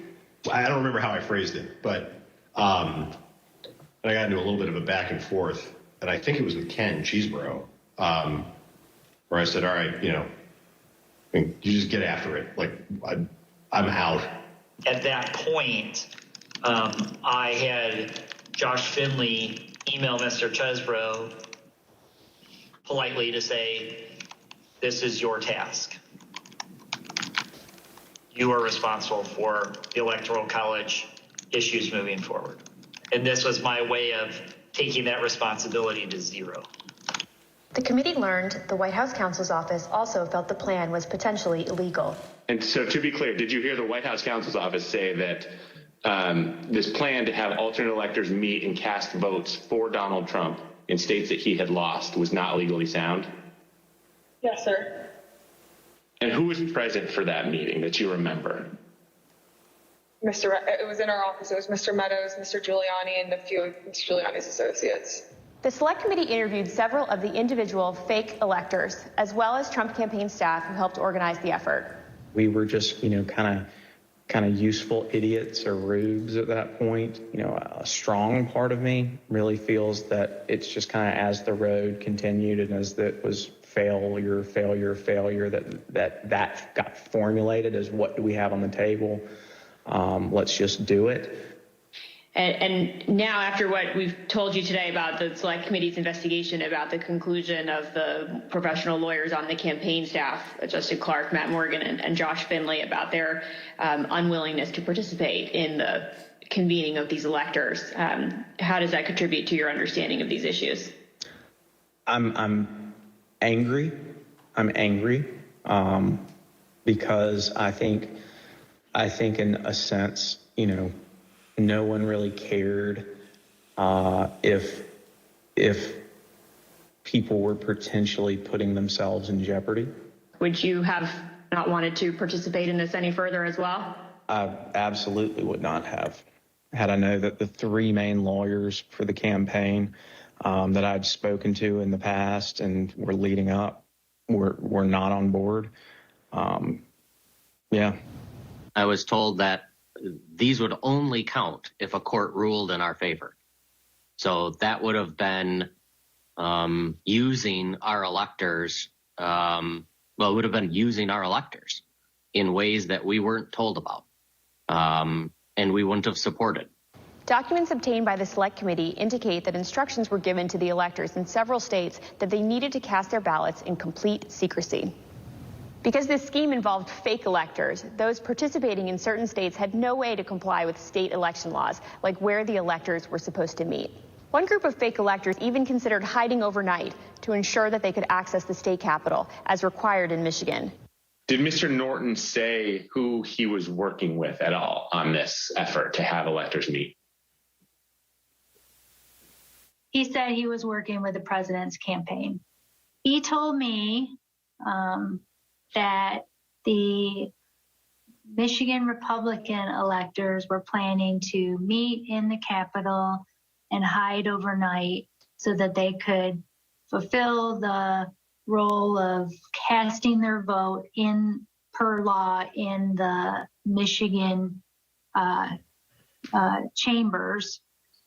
And I told him in no uncertain terms that that was insane and inappropriate. In one state, the fake electors even asked or charged with a crime. Ultimately, fake electors did meet on December 14th, 2020 in Arizona, Georgia, Michigan, Pennsylvania, New Mexico, Nevada, and Wisconsin. At the request of the Trump campaign, the electors from these battleground states signed documents falsely asserting that they were the, quote, duly elected electors from their state, and submitted them to the National Archives and to Vice President Pence in his capacity as President of the Senate. Here is what some of the fake elector certificates look like as compared to the real ones. But these ballots had no legal effect. In an email produced to the Select Committee, Dr. Eastman told a Trump campaign representative that it did not matter that the electors had not been approved by a state authority. Quote, the fact that we have multiple slates of electors demonstrates the uncertainty of either. That should be enough. He urged that Pence act boldly and be challenged. Documents produced to the Select Committee show that the Trump campaign took steps to ensure that the physical copies of the fake electors' electoral votes from 2 states were delivered to Washington for January 6th. Text messages exchanged between Republican Party officials in Wisconsin show that on January 4th, the Trump campaign asked for someone to fly their fake electors' documents to Washington.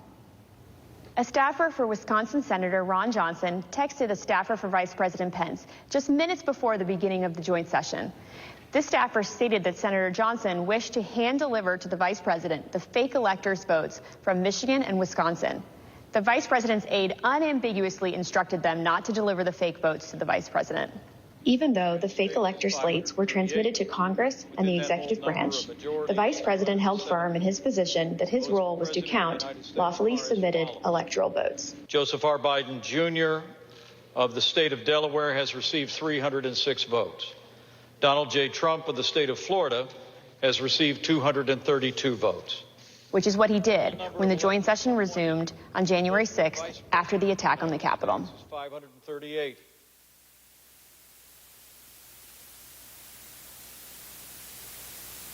What we just heard in that video was an aide to the White House Chief of Staff telling this committee that the White House counsel's office felt that this fake electors plan was not legally sound. Nevertheless, the Trump campaign went forward with the scheme anyway. Speaker Bowers, were you aware that fake electors had met in Phoenix on December 14th and purported to cast electoral votes for President Trump? I was not. When you learned that these electors had met and sent their electoral votes to Washington, what did you think? Well, I thought of the book, The Gang That Couldn't Shoot Straight. And I just thought, this is a tragic parody. Mr. Bowers, I understand that as you flew from Phoenix to Washington yesterday, you reflected upon some passages from a personal journal that you were keeping in December 2020 while all of this was taking place. With your permission, I'm wondering if you would be willing to share one passage in particular with us. Thank you very much. It is painful to have friends who have been such a help to me turn on me with such rancor. I may, in the eyes of men, not hold correct opinions or act according to their vision or convictions, but I do not take this current situation in a light manner, a fearful manner, or a vengeful manner. I do not want to be a winner by cheating. I will not play with laws I swore allegiance to, with any contrived desire towards deflection of my deep foundational desire to follow God's will as I believe He led my conscience to embrace. How else will I ever approach Him in the wilderness of life, knowing that I ask this guidance only to show myself a coward in defending the course He let me take. He led me to take. Thank you, Mr. Speaker. Those are powerful words. I understand that taking the courageous positions that you did following the 2020 election in defense of the rule of law and protecting the voters of Arizona resulted in you and your family being subjected to protests and terrible threats. Can you tell us how this impacted you and your family? Well, as others in the videos have mentioned, we received, my secretaries would say, in excess of 20,000 emails and tens of thousands of voicemails and texts, which saturated our offices and we were unable to work, or at least communicate. But at home, up till even recently, it is the new pattern or a pattern in our lives to worry what will happen on Saturdays, because we have various groups come by and they have had video panel trucks with videos of me proclaiming me to be a pedophile and a pervert and a corrupt and politician, and blaring loudspeakers in my neighborhood and leaving literature both on my property, but arguing and threatening with neighbors and with myself. And I don't know if I should name groups, but there was one gentleman that had the 3 bars on his chest, and he had a pistol and was threatening my neighbor, not with the pistol, but just vocally. When I saw the gun, I knew I had to get close. And at the same time, on some of these, we had a daughter who was gravely ill, who was upset by what was happening outside. And my wife, that was a valiant person, very, very strong, quiet, very strong woman.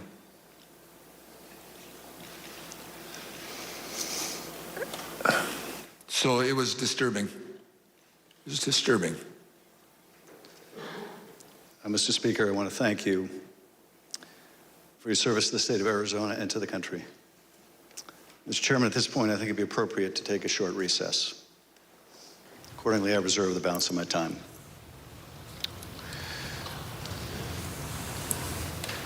The chair requests that those in the hearing room remain seated until the Capitol Police have escorted members and witnesses from the room. We'll have 5 minutes, 5-minute recess. A 5-minute recess here, shorter than normal, but given the emotional testimony we just listened to, they felt it only appropriate to break here. The country, listening to Arizona House Speaker Rusty Bowers, who was a longtime supporter of former President Trump, campaigned for him in 2020, testified today that he did want him to continue as president in a second term, but then talked about the continued pressure placed on him in the state of Arizona to put forth fake electors to overturn the results of the election in that state. Rusty Bowers, the House Speaker there, actually reacting to President Trump, the former president, in real time. The former president saying before today's testimony that it was the House Speaker in Arizona who said the election was rigged. He testified today, "I did have a conversation with the president. That certainly isn't it. Anyone, anywhere, anytime I said that the election was rigged, that would not be true." He went on to explain in great detail what was asked of him over the course of several weeks. This whole effort to create a fake slate of electors, to move forward with that and deal with it later, let the courts deal with it. He said, "I said, look, what you are asking me to do is something that is counter to my oath, that I swore to the Constitution to uphold it. I also swore to the Constitution that the laws of the state of Arizona, this is totally foreign as an idea or a theory to me, and I would never do anything of such magnitude without deep consultation with qualified attorneys."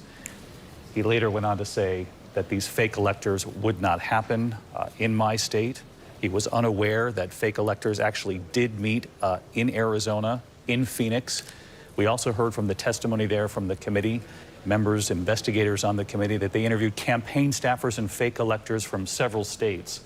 And some of the testimony from them was rather eye-opening as well, testifying in their interviews that we were useful idiots, were their words, saying had we known now what has played out and the fact that it was not legal, we would not have taken part.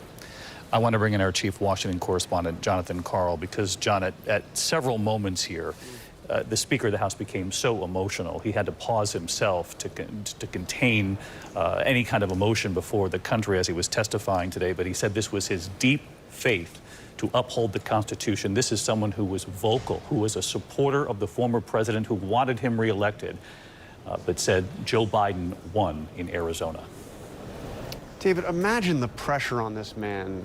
Imagine the pressure on this man taking phone calls, multiple phone calls from the President of the United States, who he had supported, from Donald Trump, hearing repeatedly from Trump's attorneys, Rudy Giuliani, Jenna Ellis, pressuring him, demanding of him that he do something that he firmly believed was both against the U.S. Constitution and against the laws of Arizona, something that would have amounted to undoing the election in Arizona, throwing out millions of votes of Arizona citizens. This is what was demanded of him, and when he didn't go through, I mean, hearing his words at the end of that part of the hearing, talking about being labeled a pedophile, a pervert, a corrupt politician, with vehicles going into his neighborhood and blaring this stuff from loudspeakers. His wife and his daughter inside, his daughter who was suffering from cancer. The pressure on this man to do something that was obviously and clearly illegal, and the strength he had to stand up and to say no. And frankly, the strength he had, he's still the Speaker of the Arizona House. He's the Republican Speaker of the Arizona House. To come here before this committee that has been attacked by Donald Trump, that has been attacked by Republican leaders, and to tell his story so clearly and so forcefully and so honestly. Really incredible. John, in fact, what he said was, you're asking me to do something that has never been done in the history of the United States, in putting forth a separate slate of these so-called fake electors, to send those electors to Washington to overturn the election and take it from Joe Biden, give it to Donald Trump. And John, I thought perhaps this testimony was among the most powerful from the committee so far, because it came from this House Speaker who had been such an ardent supporter of the former presidents. And remember, what this is all about at its core was the claim that the election had been stolen, which is a claim that is still being pushed by Donald Trump and many of his supporters. And to hear Rusty Bowers, the Republican Speaker of the Arizona House, saying that not once, never did anybody provide him with any evidence that there was vote fraud in Arizona. And he actually quoted Rudy Giuliani saying, I have theories, but I don't have evidence. Remarkable and very important, again, that this is a Republican, somebody who had been a steadfast Trump supporter. Steadfast indeed. John Karl with us live all day for the hearing. John, thank you. Stick with us here. I want to bring in Governor Chris Christie, because John brings up a good point. Christie, of course, an ABC News contributor.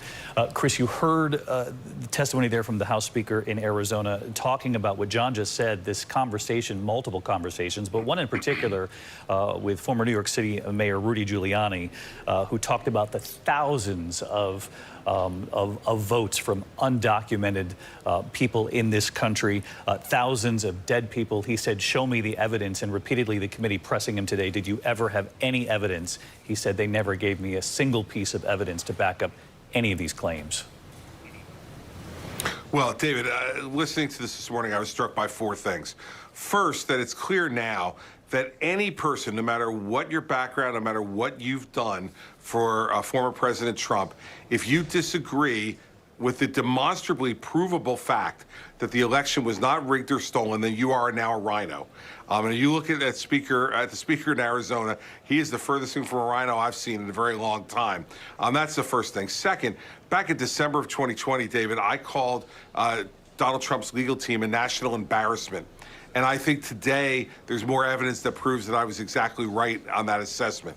When you sit there across from someone asking them to do what they were asking the speaker to do, overturn the election in Arizona, and twice assure him that you were going to give him evidence, give him names, and then not do it, it just shows that this was a ship of fools who was going around the country trying to con people into doing something that shouldn't be done. Third, I think you see the power of these state legislators, especially Speaker Bowers, by standing up for what he believed in his oath and his Constitution. And I think that says great things about our democracy across this country. And fourth, I would just give this opinion, that I think this was the most powerful testimony yet in the hearings, because this is someone who came across as measured, intelligent, experienced, and quite frankly, despondent over the position that he's been placed in by Donald Trump and Donald Trump's team. This is somebody who wanted to be a good and loyal Republican, supported the president, voted for him, did all he could for him, but would refuse to do something illegal. You know, this is incredibly powerful testimony this morning, and one that I hope lots of people across the country see and absorb. That's the question, Governor Christie, because you're well aware there are Republicans in this country right now running campaigns right now based on what they said was a faulty election. In fact, there are Republican candidates in Texas saying that President Biden is not the legitimate president, that he's the acting president.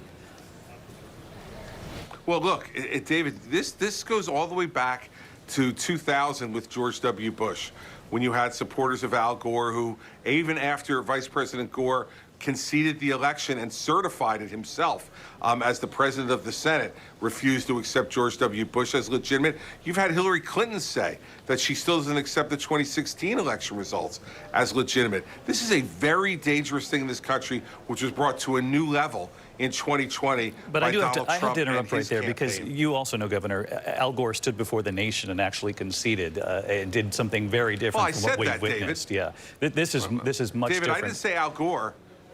David, let's be clear. Let's remember what I said. Even after Al Gore conceded the election and went before the country in the Congress and certified the election as president of the Senate, there were still many of his supporters around the country who did not believe that George W. Bush was legitimate, and in fact voted against certification in the House of Representatives. What I'm saying is this is a disturbing trend and pattern that's been increasing in intensity from 2000 to 2016 to now to 2020. I get what you're saying. I just don't want our audience to think that I'm not aware that there isn't a real equivalency here when you have a former president who is sowing the seeds of doubt in this particular election that we're looking at. I want to bring in Heidi Heitkamp. I do want to bring in former senator from North Dakota, ABC News contributor as well. And you were watching this testimony as well, Heidi, along with us. And this Speaker of the House in Arizona, who we have pointed out was one of the most staunch supporters of the former president, then forced to stand up to him. He talked about his personal diary that he kept, a journal that he kept during this time, the friends he lost, the people that the lawmakers they had worked with along the way, the enormous personal toll, and yet he believes his faith carried him through this. You know, I thought Donald Trump finally ran into a power that's higher than himself, and that's the power of faith, the power of commitment to our Constitution. And nobody's testimony has embodied it more than the Speaker of the House of the state of Arizona. And I think this was powerful, compelling testimony. And I think a lot of election officials who may be thinking right now, local people who do this every 2 years, every 4 years, who we rely on for that peaceful transition of power, they look at him and he's going to be their hero. He's going to be their inspiration on how to do things the right way. But the power of faith, you saw it in the first hearing with the prayers that Vice President Pence and his staff had. Now the power of this person saying, I believe the Constitution was divinely inspired. It's not just putting my hand up and saying I believe in the rule of law. I believe that that would be unfaithful to my Lord if I went against my faith and did something I thought that was wrong. And I think this is a powerful reminder about inspiration, and it's a powerful reminder about the importance of people drawing on something bigger than themselves, bigger than the rest of the country, or their political parties. And he's definitely a profile in courage deserved the award he received, but I think also an inspiration to a lot of people who are watching. Former Senator Heitkamp with us as well. Heidi, thank you. I want to bring in Rachel Scott, our congressional correspondent, live in Washington. And Rachel, you heard me ask the governor about this a moment ago, Governor Christie, about the current Republicans in this country campaigning right now on the questions about whether or not the election was legitimate, being a central point of their campaign, in fact. And I mentioned some of the Republicans campaigning in Texas calling the president an acting president. Calling the president an acting president, flat out rejecting the results of the 2020 election, even going so far as to saying that President Biden is not the legitimate president. Of course, we know that is false. And David, this is not an isolated incident. Former President Donald Trump has endorsed 111 Republican candidates this midterm election. 538 says 70% of those believe that the election is fraudulent. It's part of the reason why you're hearing the witnesses, why you're hearing the committee members push and say that this is a clear and present danger. Even the chairman saying today that one day it will not be a close call if we do not take this seriously. It would be a catastrophe, David. Rachel Scott following along with us here this afternoon as well. I want to bring in our political director, Rick Klein, because this notion of a clear and present danger, Rick, when you hear about fake electors, meaning in several states that they had sent those fake electors, the lists, they put them up side by side, what a real elector looks like, the paperwork for the fake electors that have been sent to Washington, that the White House had been made aware of these lists of these fake electors, and that it was the vice president's team that ignored them and moved forward with the certification. The committee tried to make the point that it's not just in looking back, it's in looking forward, that there does remain a danger if we don't take this seriously. Yeah, so critical here. In fact, we learned of the apparent role by Senator Ron Johnson, senator from Wisconsin, who is up for re-election this year, in trying to get that list of apparently fake electors to Vice President Pence. And just today, David, there was voting in only 3 states. 13 candidates in those states believe in the big lie, believe that the last election was not legitimately decided. There's nearly 100 candidates like those, like Rachel was just describing, who are now populating the ballot for the fall already. So yes, there are going to be candidates campaigning for office this year saying that the last election was not legitimately decided, and saying that if there was another situation presented like the one that Donald Trump pursued through these channels just a few years ago, that they would act to overturn the election. They would act to intervene in ways that Donald Trump could not get local officials to do this time around. Rick Kleiner, thanks to you. Rick brings up Ron Johnson, who wanted to send those fake electors from Wisconsin and Michigan to get those lists to Washington. Let's go back to the committee room. The committee will be in order. President Trump's pressure campaign against state officials existed in all the key battleground states that he lost. But the former president had a particular obsession with Georgia. Here is the president on the afternoon of January 6th, after his own attorney general warned him that the claims you are about to hear are patently false. They should find those votes. They should absolutely find that. Just over 11,000 votes, that's all we need. They defrauded us out of a win in Georgia, and we're not going to forget it. So the state of Georgia is where we will turn our attention to next. I want to emphasize that our investigation into these issues is still ongoing. As I stated in our last hearing, if you have relevant information or documentary evidence to share with the Select Committee, we welcome your cooperation. But we will share some of our findings with you today. Secretary Raffensperger, thank you for being here today. You've been a public servant in Georgia since 2015, serving first as a member of the Georgia House of Representatives, and then since January 2019 as Georgia's Secretary of State. As a self-described conservative Republican, is it fair to say that you wanted President Trump to win the 2020 election? Yes, it is. Mr. Secretary, many witnesses have told the Select Committee that Election Day, November 3rd, 2020, was a largely uneventful day in their home states. In spite of the challenges of conducting an election during a pandemic, you wrote in the Washington Post that the election was, quote, successful. Tell us, what was your impression of how Election Day had proceeded in Georgia? On Election Day in November, Our election went remarkably smooth. In fact, we meet at the GEMA headquarters. That's the Georgia Energy Emergency Management Association meeting location, but we were following wait times in line. In the afternoon, our average wait time was 3 minutes statewide that we were recording for various precincts, and it actually got down to 2 minutes. And at the end of the day, we felt that we had a successful election from the standpoint of the administration and the operation of the election. Thank you. The chair recognizes the gentleman from California, Mr. Schiff. Thank you, Mr. Chairman. Secretary Raffensperger, did Joe Biden win the 2020 presidential election in Georgia, and by what margin? President Biden carried the state of Georgia by approximately 12,000 votes. And Mr. Secretary, as I understand it, your office took several steps to ensure the accuracy of the vote count in Georgia, reviewing the vote count in at least 3 different ways. These steps included a machine recount, a forensic audit, and a full hand recount of every one of the 5 million ballots cast. Did these efforts, including a recount of literally every ballot cast in the state of Georgia, confirm the result? Yes, they did. We counted the ballots where the first tabulation would be scanned. Then when we did our 100% hand audit of the all 5 million ballots in the state of Georgia, all cast in place, all absentee ballots, they were all hand recounted, and they came remarkably close to the first count.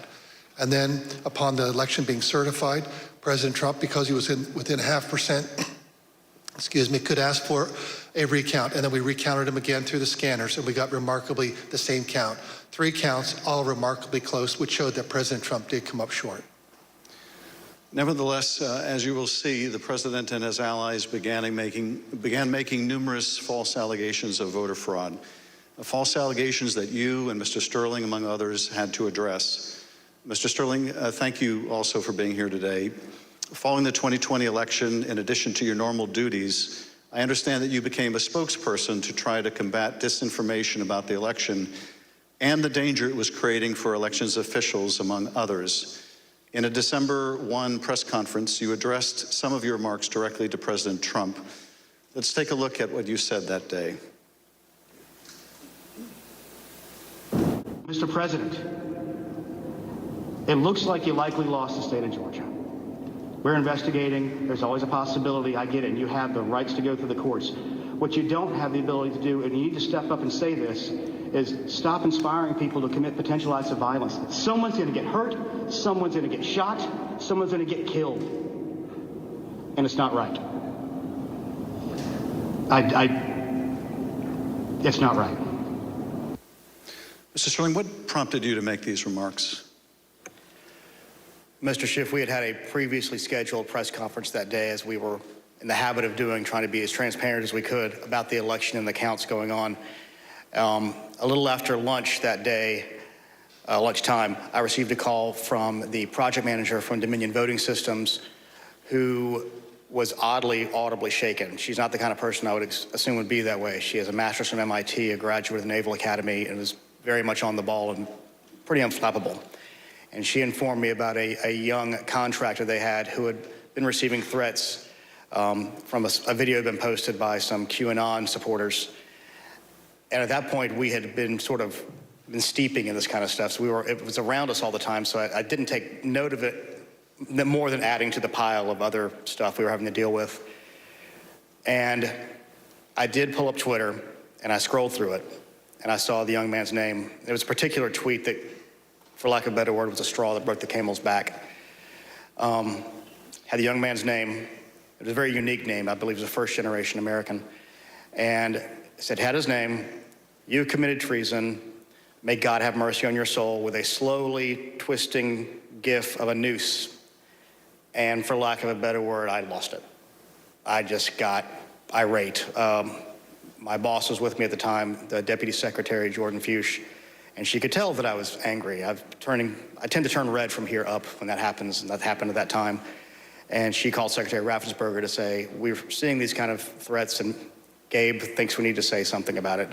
And the Secretary said yes, and that's what prompted me to do what I did. I lost my temper, but it seemed necessary at the time because it was just getting worse. And I could not tell you why that particular one was the one that put me over the edge, but it did.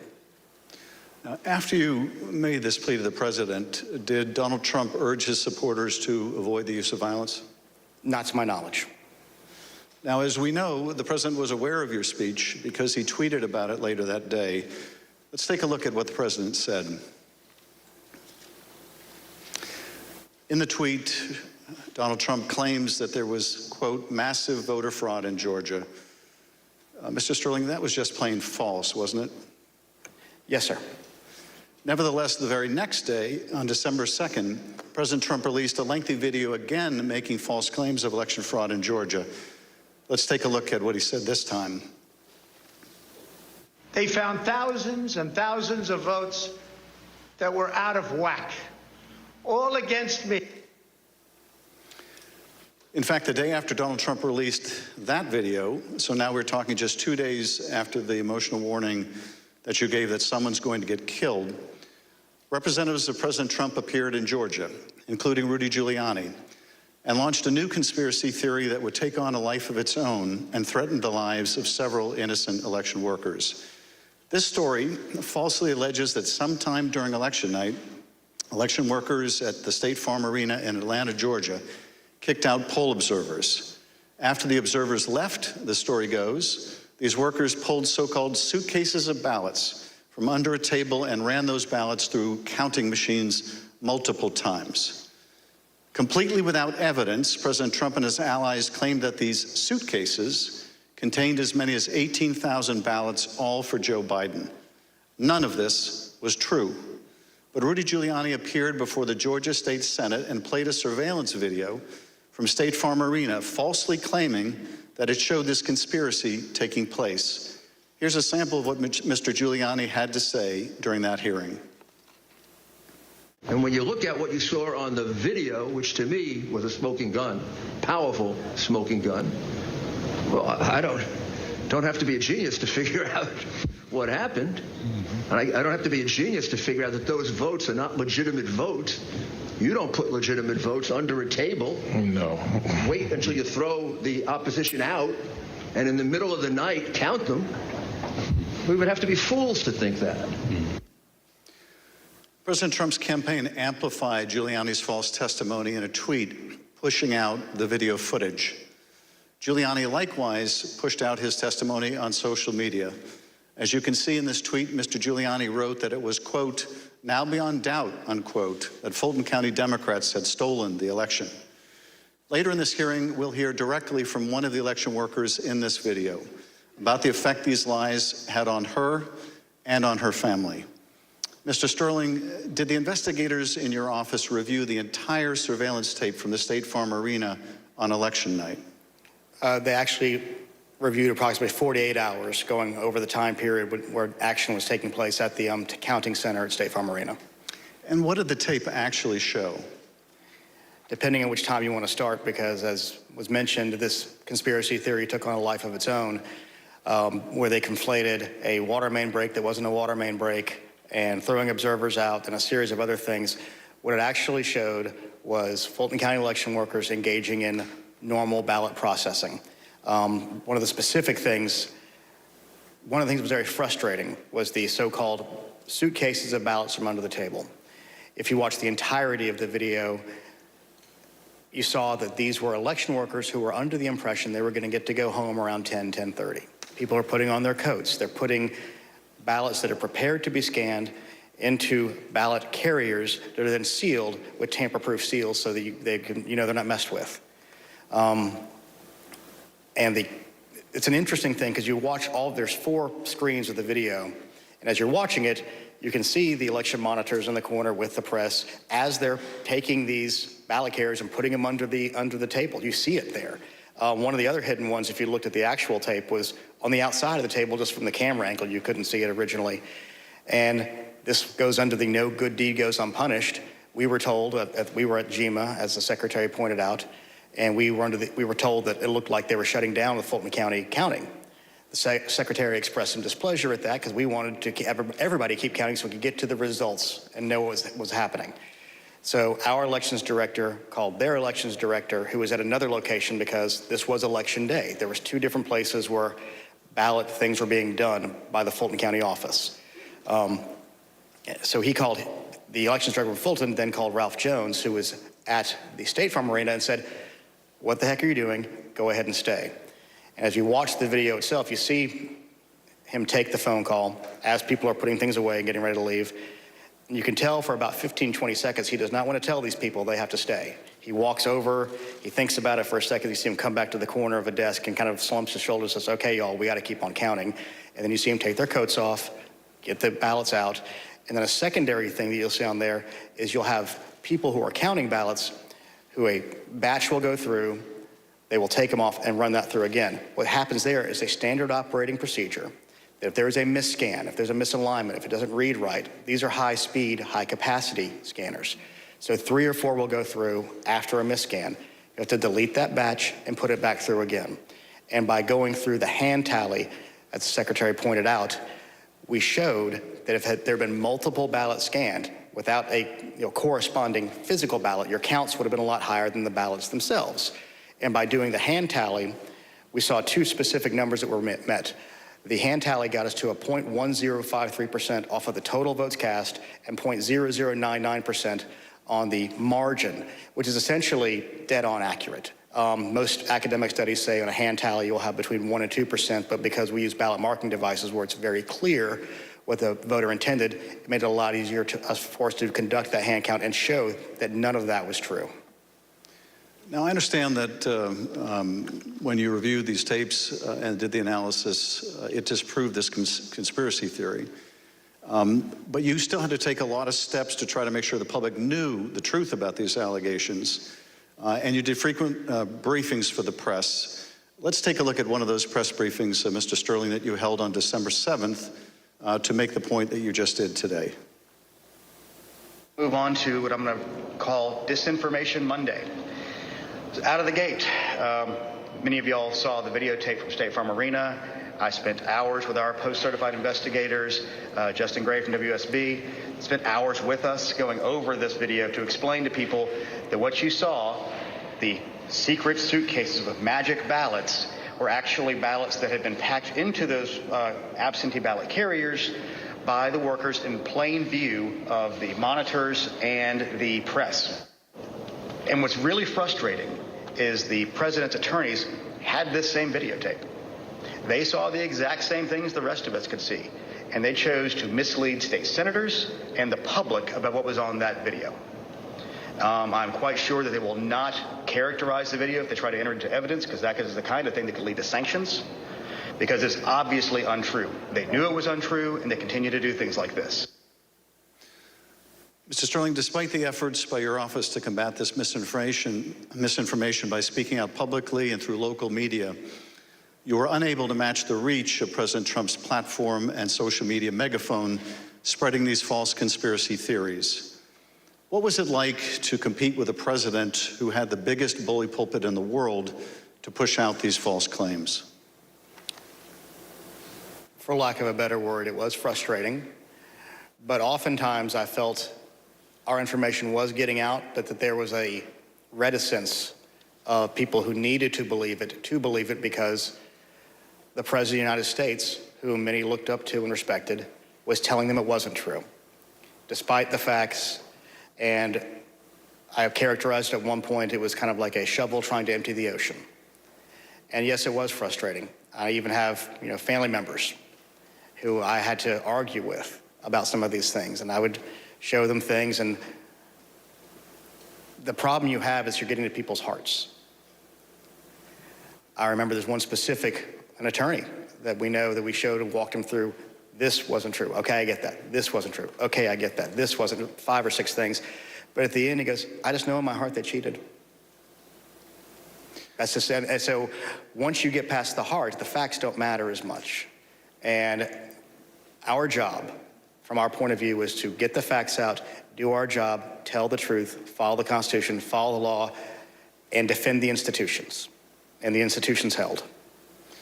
Let's take a look at what you were competing with. This is the former president speaking in Georgia on December 5th. Evidence of fraud is overwhelming, and again, I'm going to ask you to look up at that very, very powerful and very expensive screen. Hidden cases of possible ballots are rolled out from under a table. 4 people under a cloud of suspicion. So if you just take the crime of what those Democrat workers were doing, and by the way, there was no water main break. You know, they said there was no water main break. That's 10 times more than I need to win this state. 10 times more. It's 10 times, maybe more than that, but it's 10 times more because we lost by a very close number.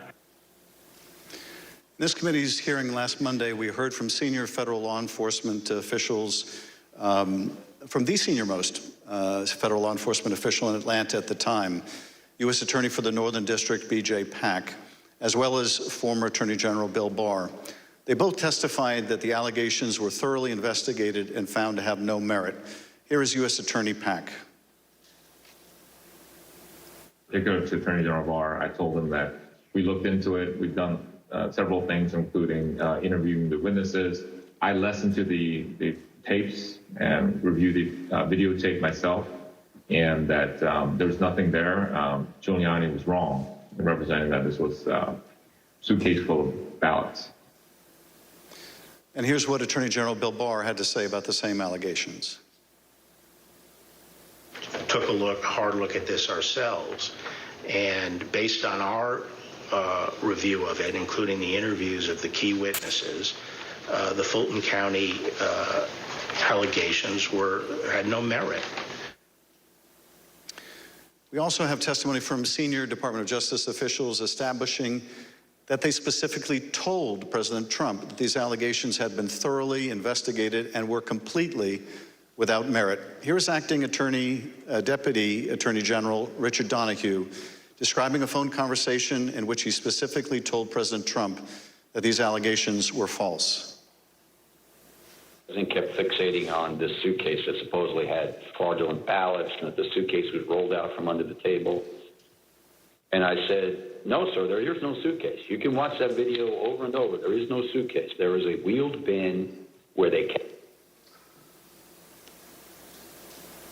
carry the ballots. No matter how many times senior Department of Justice officials, including his own Attorney General, told the president that these allegations were not true, President Trump kept promoting these lies and putting pressure on state officials to accept them. On January 2nd, the president had a lengthy telephone conversation with Secretary Raffensperger. Prior to the president's call, though, I want to share a bit of important context. First, the White House, including the former president's chief of staff, Mark Meadows, repeatedly called or texted the secretary's office some 18 times in order to set up this call. They were quite persistent. Second, Chief of Staff Mark Meadows took the extraordinary step of showing up at a signature audit site in Georgia, where he met with Secretary Raffensperger's chief investigator, Francis Watson, who was supervising that audit process. Behind me is a photograph from that visit.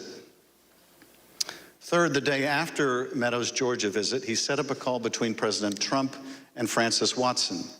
On the call between President Trump and Georgia investigator Francis Watson, the former president continued to push the false claim that he'd won the state of Georgia. Let's listen to that part of the conversation. You know, you have the most important job in the country right now, because if we win Georgia, first of all, if we win, you're going to have 2 wins. They're not going to win right now. You know, they're down because the people of Georgia are so angry at what happened to me. They know I won by hundreds of thousands of votes. It wasn't close. And in this next clip, he told this state law enforcement official that she'd be praised if she found the right answer. Hopefully, you know, I will. When the right answer comes out, you'll be praised. I mean, I don't know why. You know, they made it so hard. They will be praised. People will say, "Great," because that's what it's about. That ability to check and to make it right. Because everyone knows it's wrong. There's just no way. Mr. Raffensperger, I know you weren't on this call, but that you have listened to it. President Trump didn't win by hundreds of thousands of votes in Georgia, did he? No, he did not.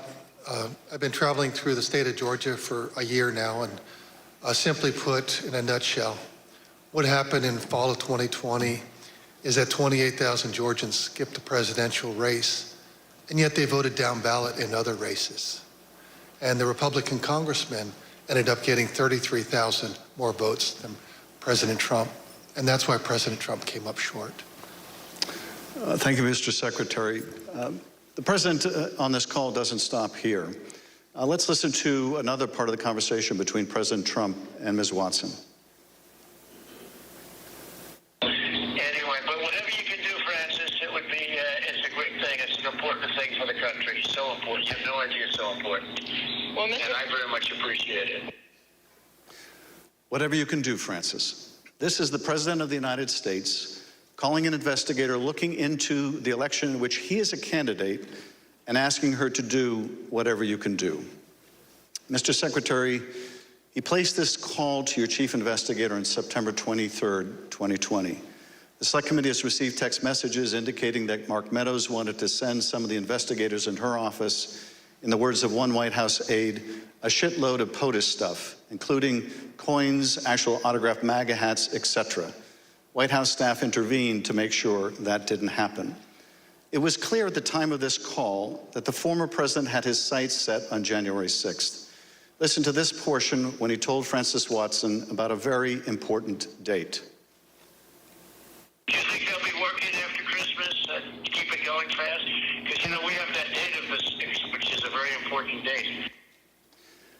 That important date, of course, was the joint session of Congress, where Georgia's electoral votes would be counted for Joe Biden. A little over a week after this call to Francis Watson, the president was finally able to speak with you, Secretary Raffensperger. Bear in mind, as we discuss this call today, that by this point in time, early January, the election in Georgia had already been certified. But perhaps more important, the President of the United States had already been told repeatedly by his own top Justice Department officials that the claims he was about to make to you about massive fraud in Georgia were completely false. Mr. Secretary, the call between you and the president lasted 67 minutes, over an hour. We obviously can't listen to the entire recording here today, although it is available on the Select Committee's website. But we'll listen to selected excerpts of it now so that we can get your insights. Let's begin with the president raising the thoroughly debunked allegations of suitcases of ballots. In an official voter box, they were in what looked to be suitcases or trunks, suitcases, but they weren't in voter boxes. The minimum number it could be, because we watched it and they watched it certified in slow motion, instant replay, if you can believe it, but it had slow motion and it was magnified many times over. And the minimum it was 18,000 ballots, all for Biden. These are the allegations that the Department of Justice, the Attorney General, the Georgia Bureau of Investigation, and your office heads all said were false. Is that right? Correct. And even more importantly, when B.J. Pack resigned as U.S. Attorney of the Northern District, President Trump appointed as acting U.S. Attorney of the Northern District, Bobby Christine. And Bobby Christine looked at that, and he was quoted in the AJC that he found nothing. And he dismissed that case early also. Thank you, Mr. Secretary. The president references suitcases or trunks. Mr. Sterling, were the objects seen in these videos suitcases or trunks, or were they just the ordinary containers that are used by election workers? They're standard ballot carriers that allow for seals to be put on them so they're tamper-proof. And finally, the president claims that there was a minimum of 18,000 ballots somehow smuggled in, all for Biden. I take it, gentlemen, that was also categorically false? There's no physical way he can know who those ballots were for, but secondarily, we had Fulton County for years has been an issue in our state when it comes to elections. So they had a very difficult time during the primary, in large part because of COVID. So we had put them under a consent decree the secretary got negotiated, where we had a monitor on site, and his name is Carter Jones, and he took a notation. He had gone from State Farm to the English Street warehouse to look at election day activities, but before he left the State Farm arena, he noted how many ballots have been counted on each one of the machines. And when he came back after we found out they were working again, he took note again when they closed. And I believe the final number was something around 8,900 total ballots were scanned from the time he left to the time about 12:30 or 1 o'clock in the morning. So way below 18,000. Let's play the next clip. I heard it was close. I said, there's no way. But they dropped a lot of votes in there late at night. You know that, Brad. Mr. Secretary, did somebody drop a lot of votes there late at night? No.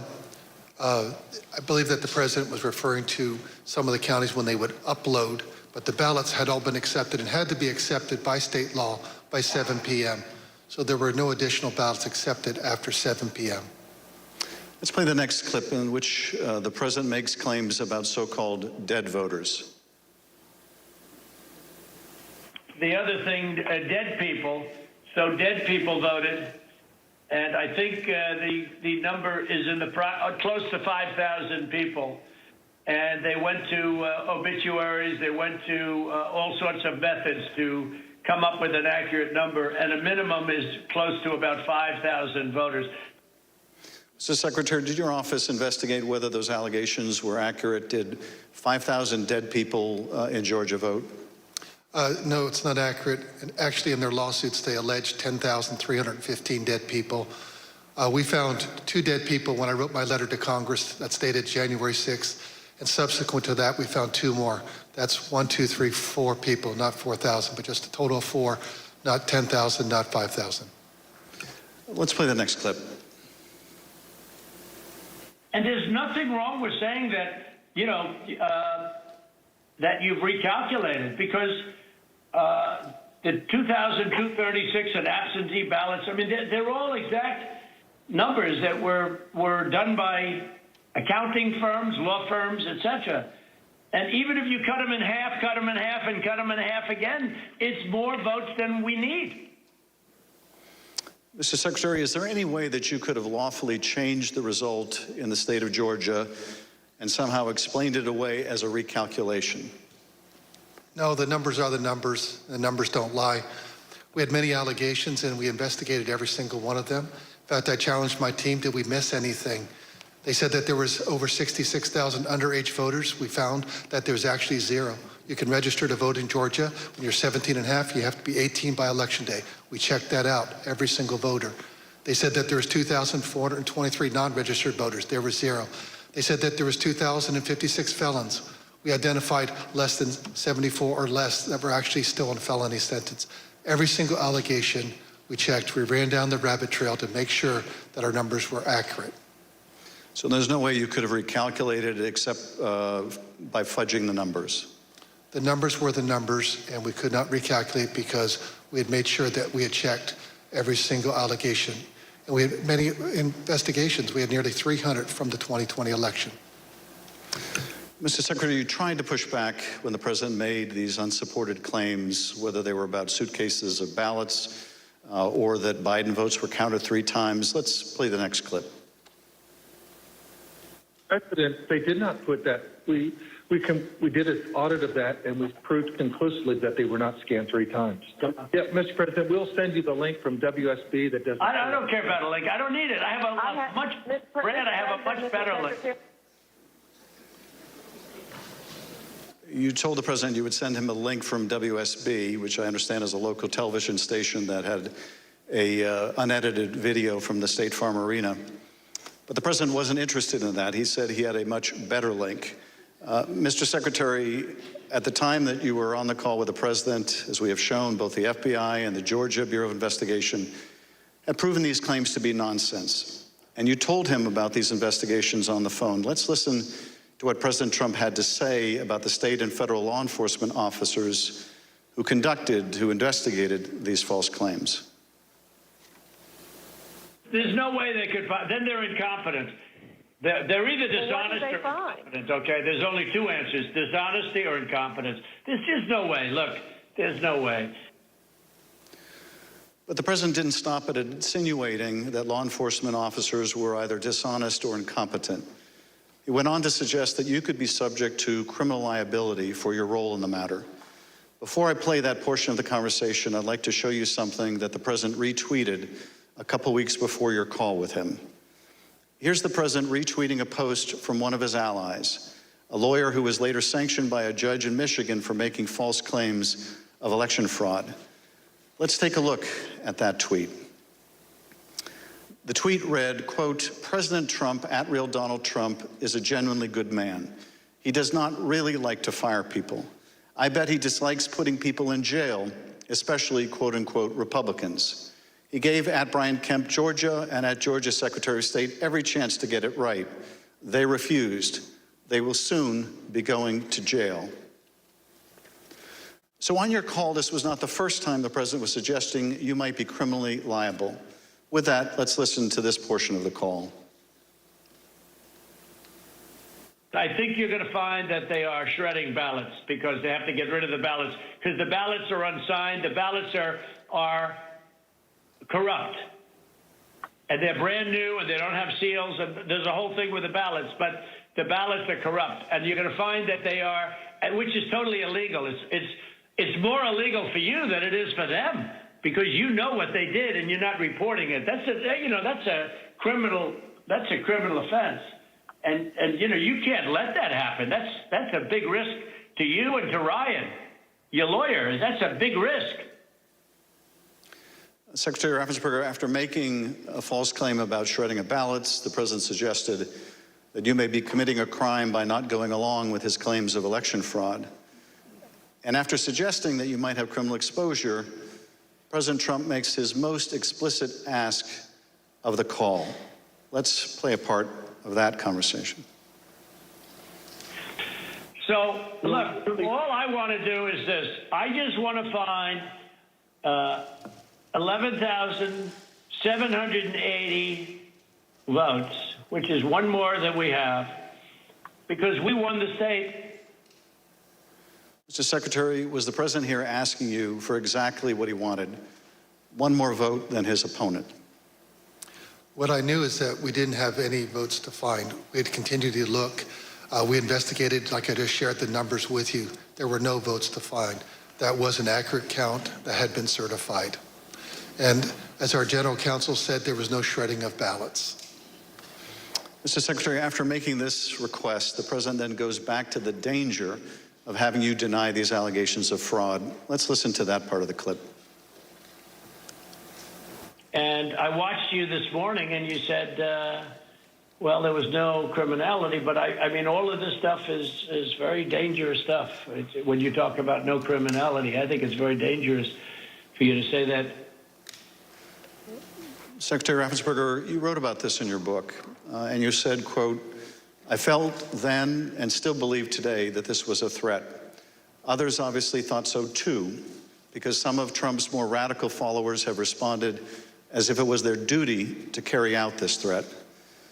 Please tell us what you, your wife, even your daughter-in-law experienced regarding threats from Trump's more radical followers. Well, after the election, my email, my cell phone was doxxed, and so I was getting texts all over the country, and then eventually my wife started getting the text, and hers typically came in as sexualized texts, which were disgusting. You have to understand that Trish and I, we met in high school, and we've been married over 40 years now, and so they started going after her, I think, just to probably put pressure on me. Why don't you just quit, walk away? And so that happened, and then some people broke into my daughter-in-law's home, and my son has passed, and she's a widow and has 2 kids. And so we're very concerned about her safety also. And Mr. Secretary, why didn't you just quit and walk away? Because I knew that we had followed the law and we had followed the Constitution. And I think sometimes moments require you to stand up and just take the shots when you're doing your job. And that's all we did. You know, we just followed the law and we followed the Constitution. And at the end of the day, President Trump came up short. But I had to be faithful to the Constitution. And that's what I swore an oath to do.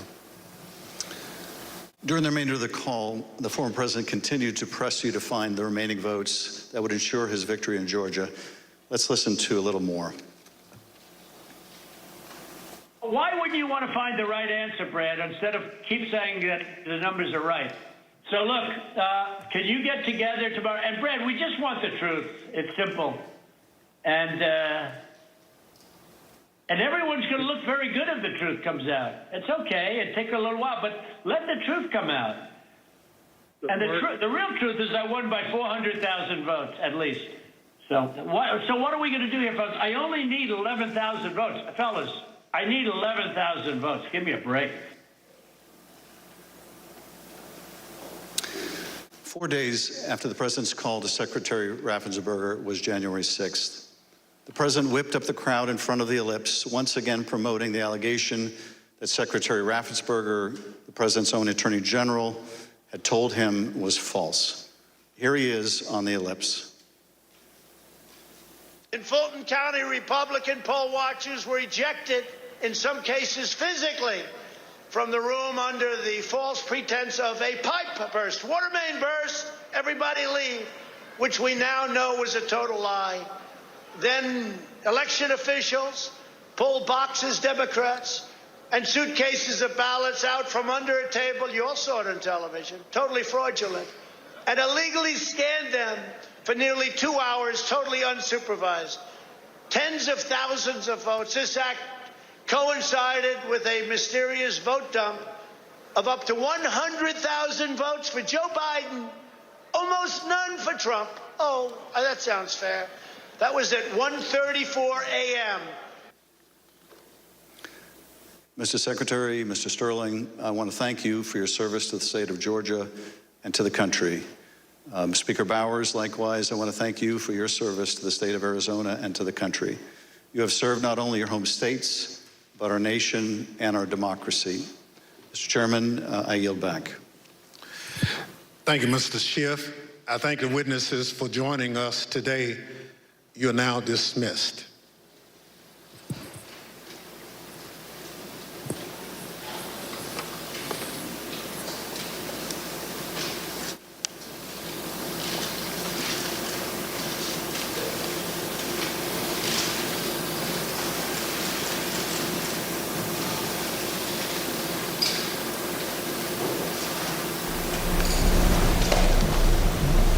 Just listening to the testimony of Georgia's Republican Secretary of State Brad Raffensperger, Deputy Gabriel Sterling.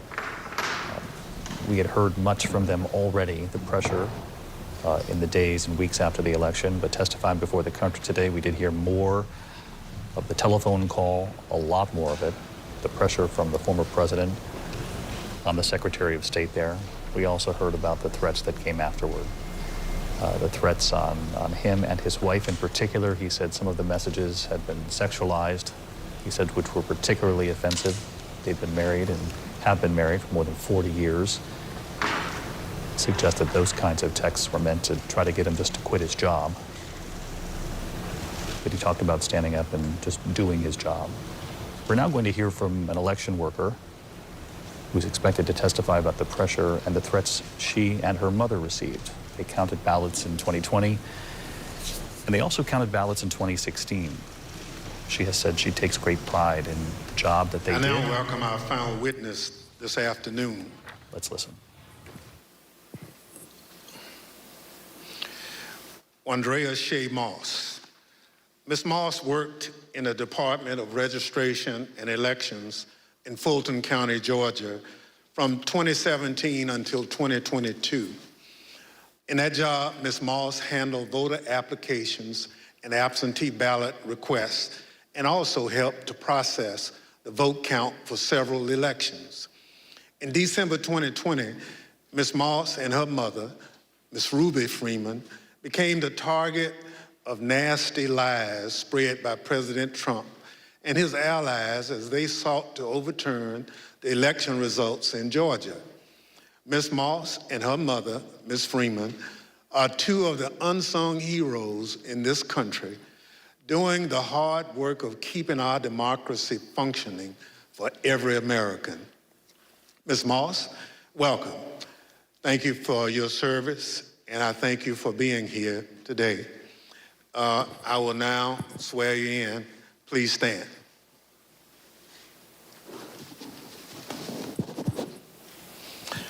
Do you swear or affirm on the penalty of perjury that the testimony you're about to give is the truth, the whole truth, and nothing but the truth, so help you God? Thank you. Please be seated. Let the record reflect that the witness answered in the affirmative. Ms. Moss, thank you very much for being here today. I understand that you are here along with your mother today. Would you like to introduce your mama?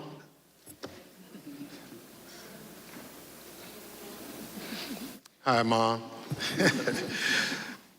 Ms. Moss, today we'll be asking you about some of the threats that you received following the 2020 election. Since you've been an election worker for over 10 years, I want to ask you, in your decade of service, had you ever experienced threats like these before?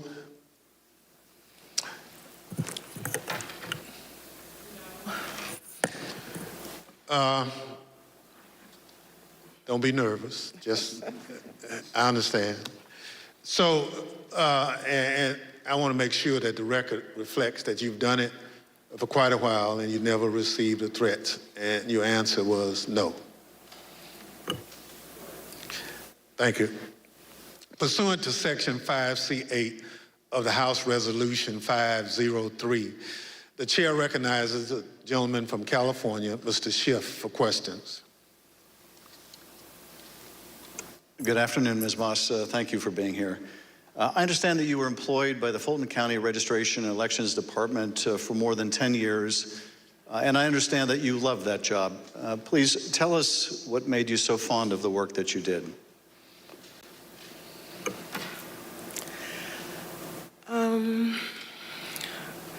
Well, I've always been told by my grandmother how important it is to vote and how people before me, a lot of people, older people in my family did not have that right.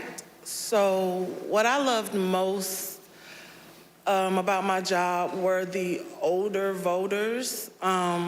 Younger people could usually do everything from their phone or go online, but the older voters like to call, they like to talk to you, they like to get my card, they like to know that every election I'm here.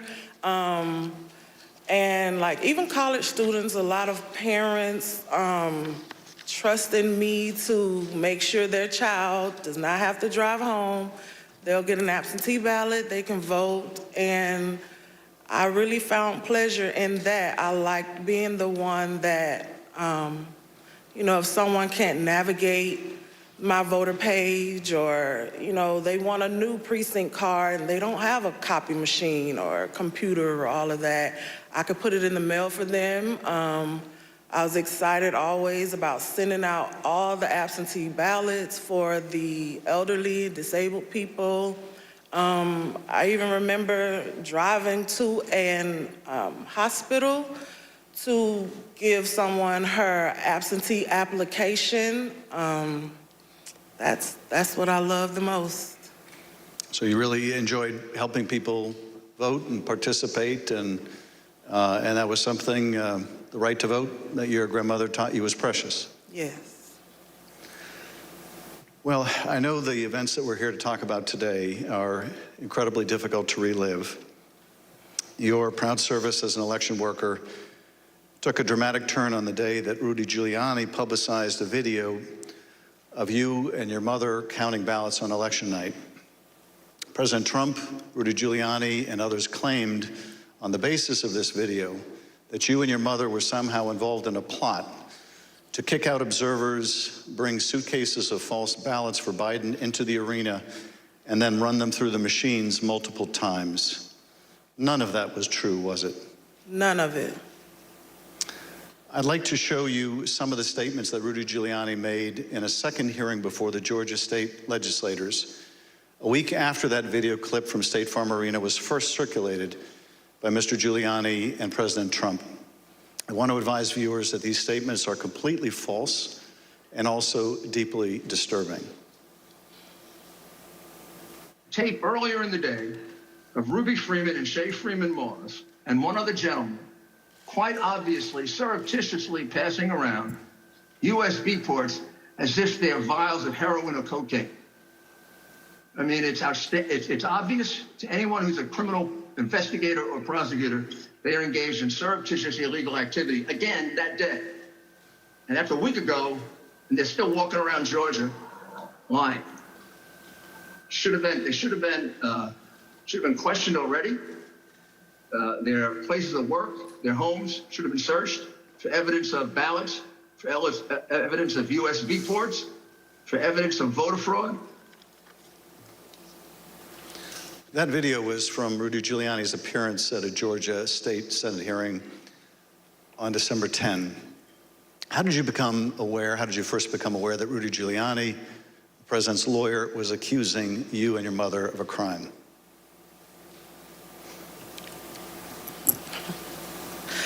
I was at work, like always, and the former chief, Mr. Jones, asked me to come to his office. And when I went to his office, the former director, Mr. Barron, was in there, and they showed me a video on their computer.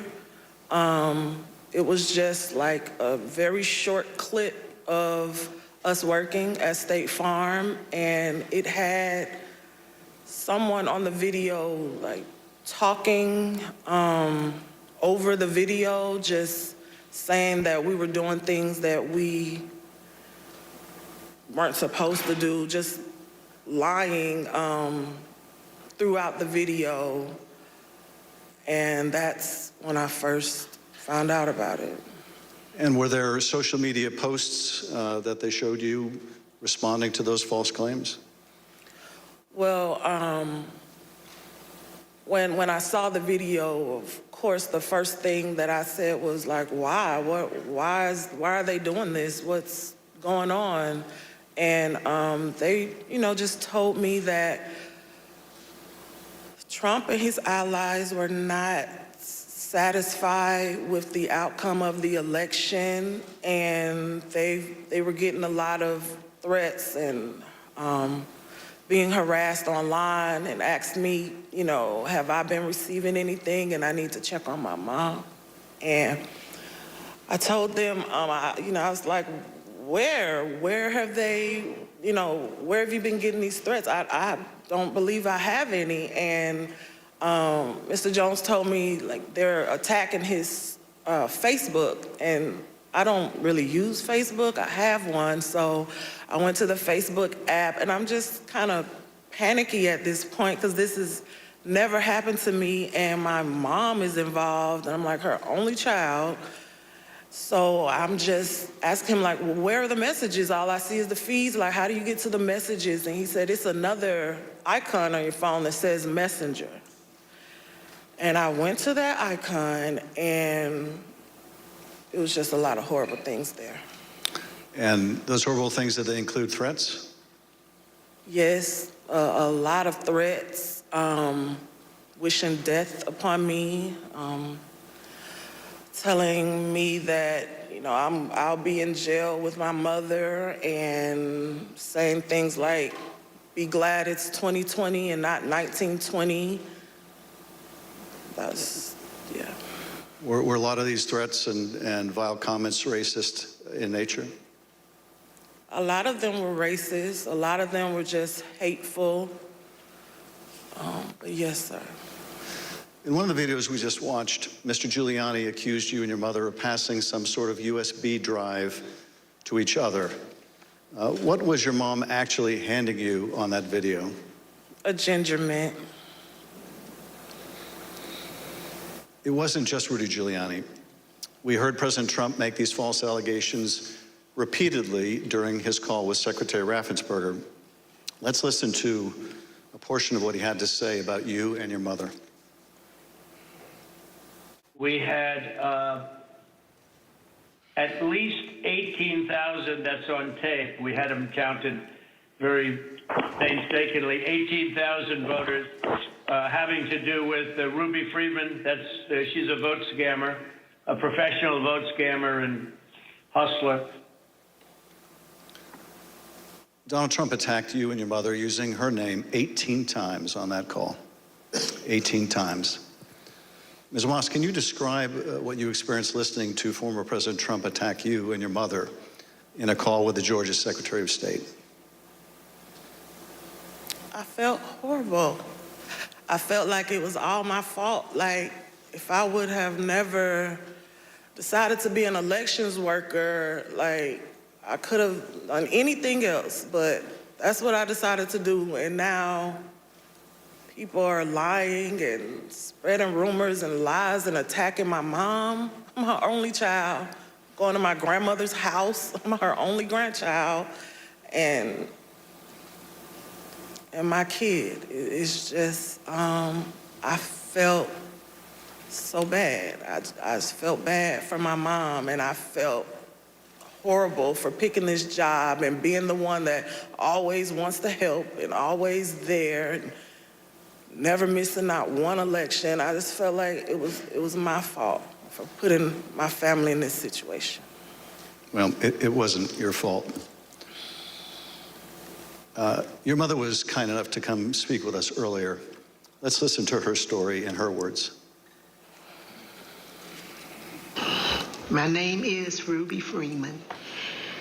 I've always believed that when God says that he'll make your name great, but this is not the way it was supposed to be. I could have never imagined the events that followed the presidential election 2020. For my entire professional life, I was Lady Ruby. My community in Georgia, where I was born and lived my whole life, knew me as Lady Ruby. I built my own business around that name, La Ruby's Unique Treasures, a pop-up shop catering to ladies with unique fashions. I wore a shirt that proudly proclaimed that I was, and I am, Lady Ruby. Actually, I had that shirt on. I had that shirt in every color. I wore that shirt on Election Day 2020. I haven't worn it since, and I'll never wear it again.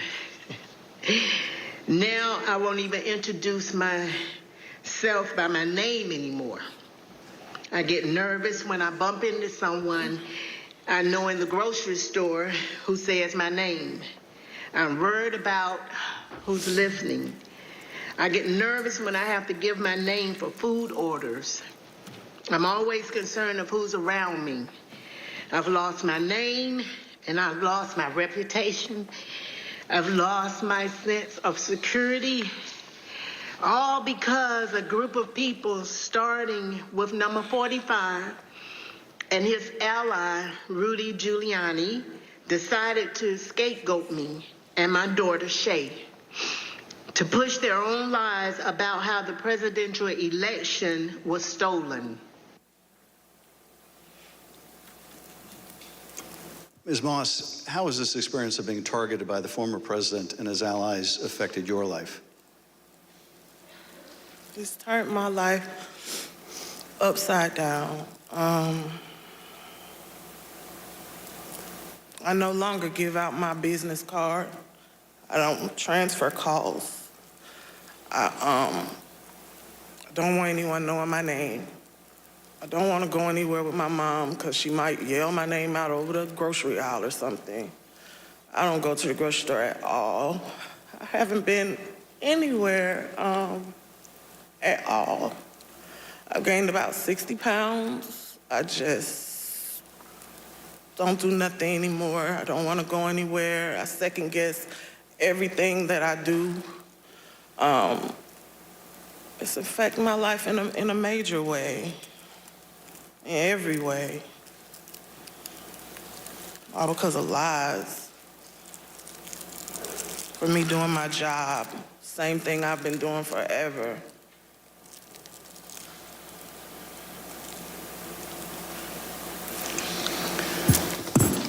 Your mother also told the Select Committee about how she had to leave her own home for her safety and go into hiding after the FBI told her that it would not be safe for her there before January 6th and until the inauguration. Let's listen to a clip of her story in her own words. Around the week of January 6th, the FBI informed me that I needed to leave my home for safety. And I left my home for safety around that time. Understood. How long did you stay out? Did you remain outside of your home for your own safety? I stayed away from my home for approximately 2 months. It was horrible. I felt homeless. I felt, I can't believe this person has caused this much damage to me and my family. To have to leave my home, that I've lived there for 21 years. And, you know, I'm having to have my neighbors watch out for me, you know, and I have to go and stay with somebody. It was hard. It was horrible. And that your conversation with the FBI about needing to leave your home for your own safety, or perhaps recommending it, do you remember, was there a specific threat that prompted that, or was it the accumulation of threats that you had received? What prompted it was getting ready to, January 6th was about to come. And they did not want me to be at home because of all the threats and everything that I had gotten. They didn't want me to be there in fear of, you know, the people were coming to my home, and I had a lot of that. So they didn't want me to be there just in case something happened. I asked, how long am I going to have to be at home? And they said, at least until the inauguration. Ms. Moss, I understand that people once showed up at your grandmother's house. Tell us about that experience. I received a call from my grandmother. This woman is my everything. I've never even heard her or seen her cry ever in my life. And she called me screaming at the top of her lungs, like, Shay, oh my God, Shay, just freaking me out, saying that there were people at her home, and they, you know, they knocked on the door, and of course she opened it and seeing who was there, who it was, and they just started pushing their way through, claiming that they were coming in to make a citizen's arrest. They needed to find me and my mom. They knew we were there. And she was just like screaming and didn't know what to do. And I wasn't there, so, you know, I just felt so helpless and so horrible for her. And she was just screaming. I told her to close the door. Don't open the door for anyone. And you know, she's a 70-something, I won't say year-old woman, and she doesn't like having restrictions. She wants to answer the door. She likes to get her steps in, walking around the neighborhood, and I had to tell her, like, you can't do that. You have to be safe. You know, and she would tell me that at night, people would just continuously send pizzas over and over to her home, you know, and they were expecting her to pay for these large amounts of pizzas, and she went through a lot that she didn't have to. And once again, it made me just feel so horrible. In addition to the personal impact this experience has had on you and your family, one of the things that I find most disturbing is how these lies discourage longtime election workers from continuing to do this important work.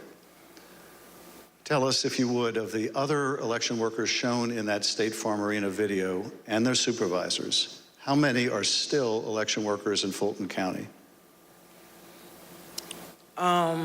There is no permanent election worker or supervisor in that video that's still there. And did you end up leaving your position as well? Yes, I left. Ms. Moss, I want to thank you for coming in to speak with us, and to thank you for your service to our democracy. What we have just played is a truly horrible and appalling sample, but just a sample of the things that were said about you and your mother following the election. I want to say how very sorry I think we all are for what you've gone through, and tragically, you're not alone. Other election workers around the country have also been the subject of lies and threats. No election worker should be subject to such heinous treatment just for doing their job. With your permission, I would like to give your mother the last word. Yes. We're just going to play the tape. There is nowhere I feel safe Nowhere. Do you know how it feels to have the President of the United States to target you?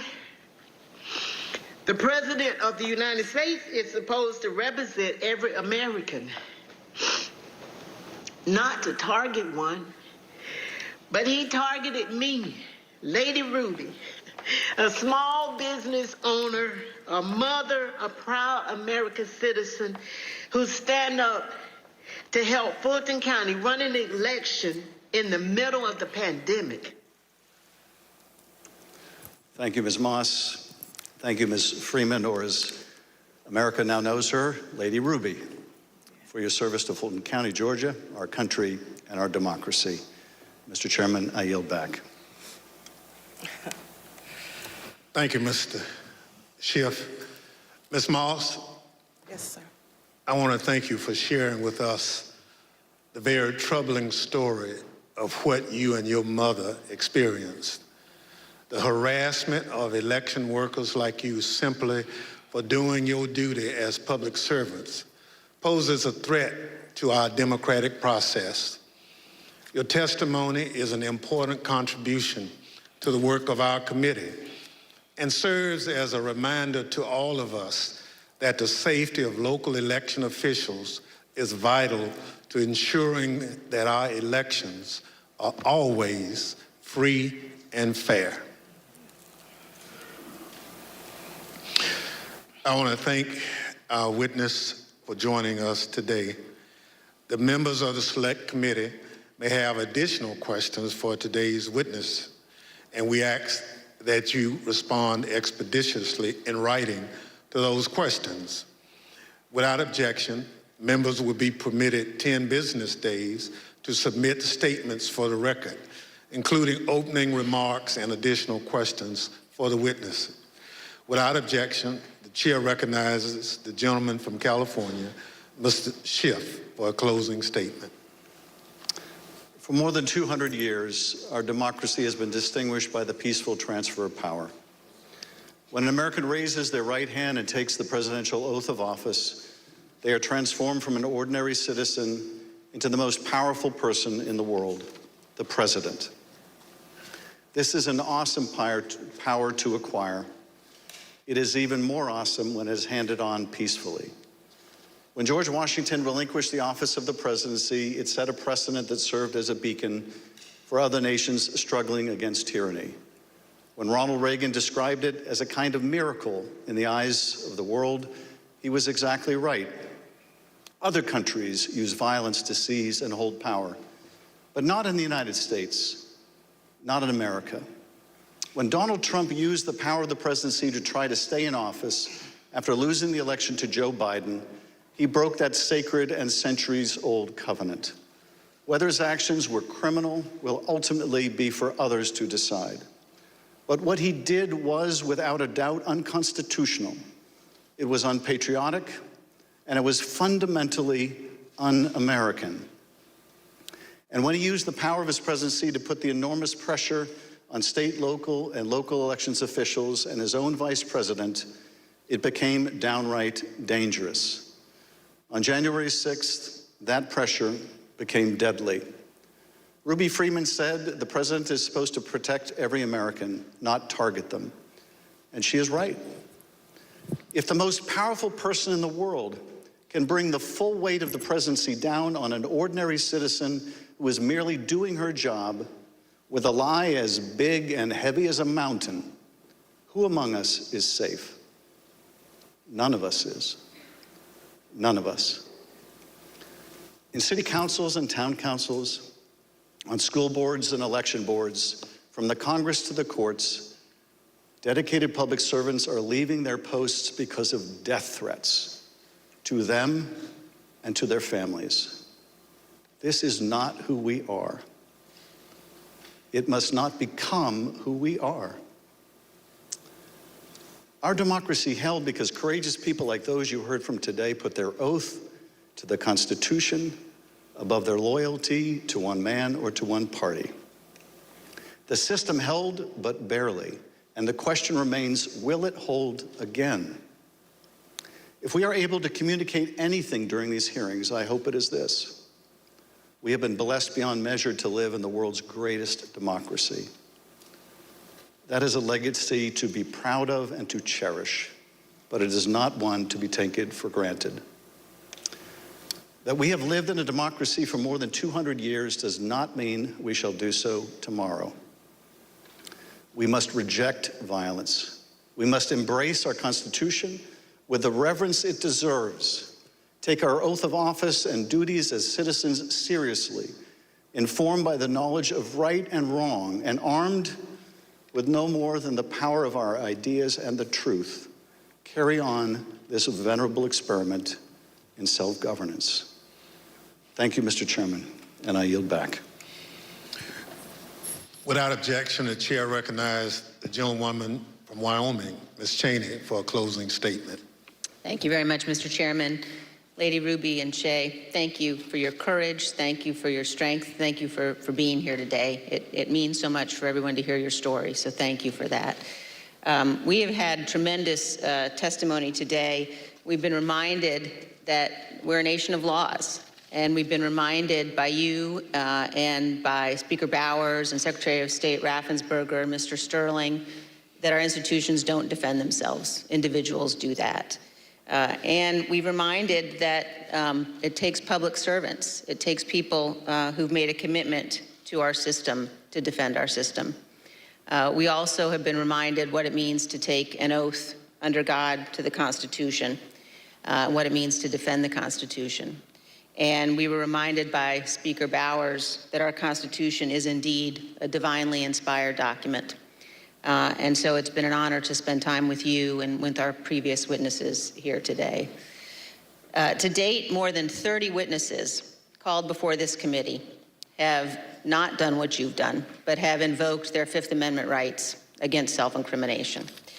Roger Stone took the Fifth, General Michael Flynn took the Fifth, John Eastman took the Fifth. Others, like Steve Bannon and Peter Navarro, simply refused to comply with lawful subpoenas, and they have been indicted. Mark Meadows has hidden behind President Trump's claims of executive privilege and immunity from subpoenas. We're engaged now in litigation with Mr. Meadows. The American people in our hearings have heard from Bill Barr, Jeff Rosen, Richard Donahue, and many others who stood up and did what is right.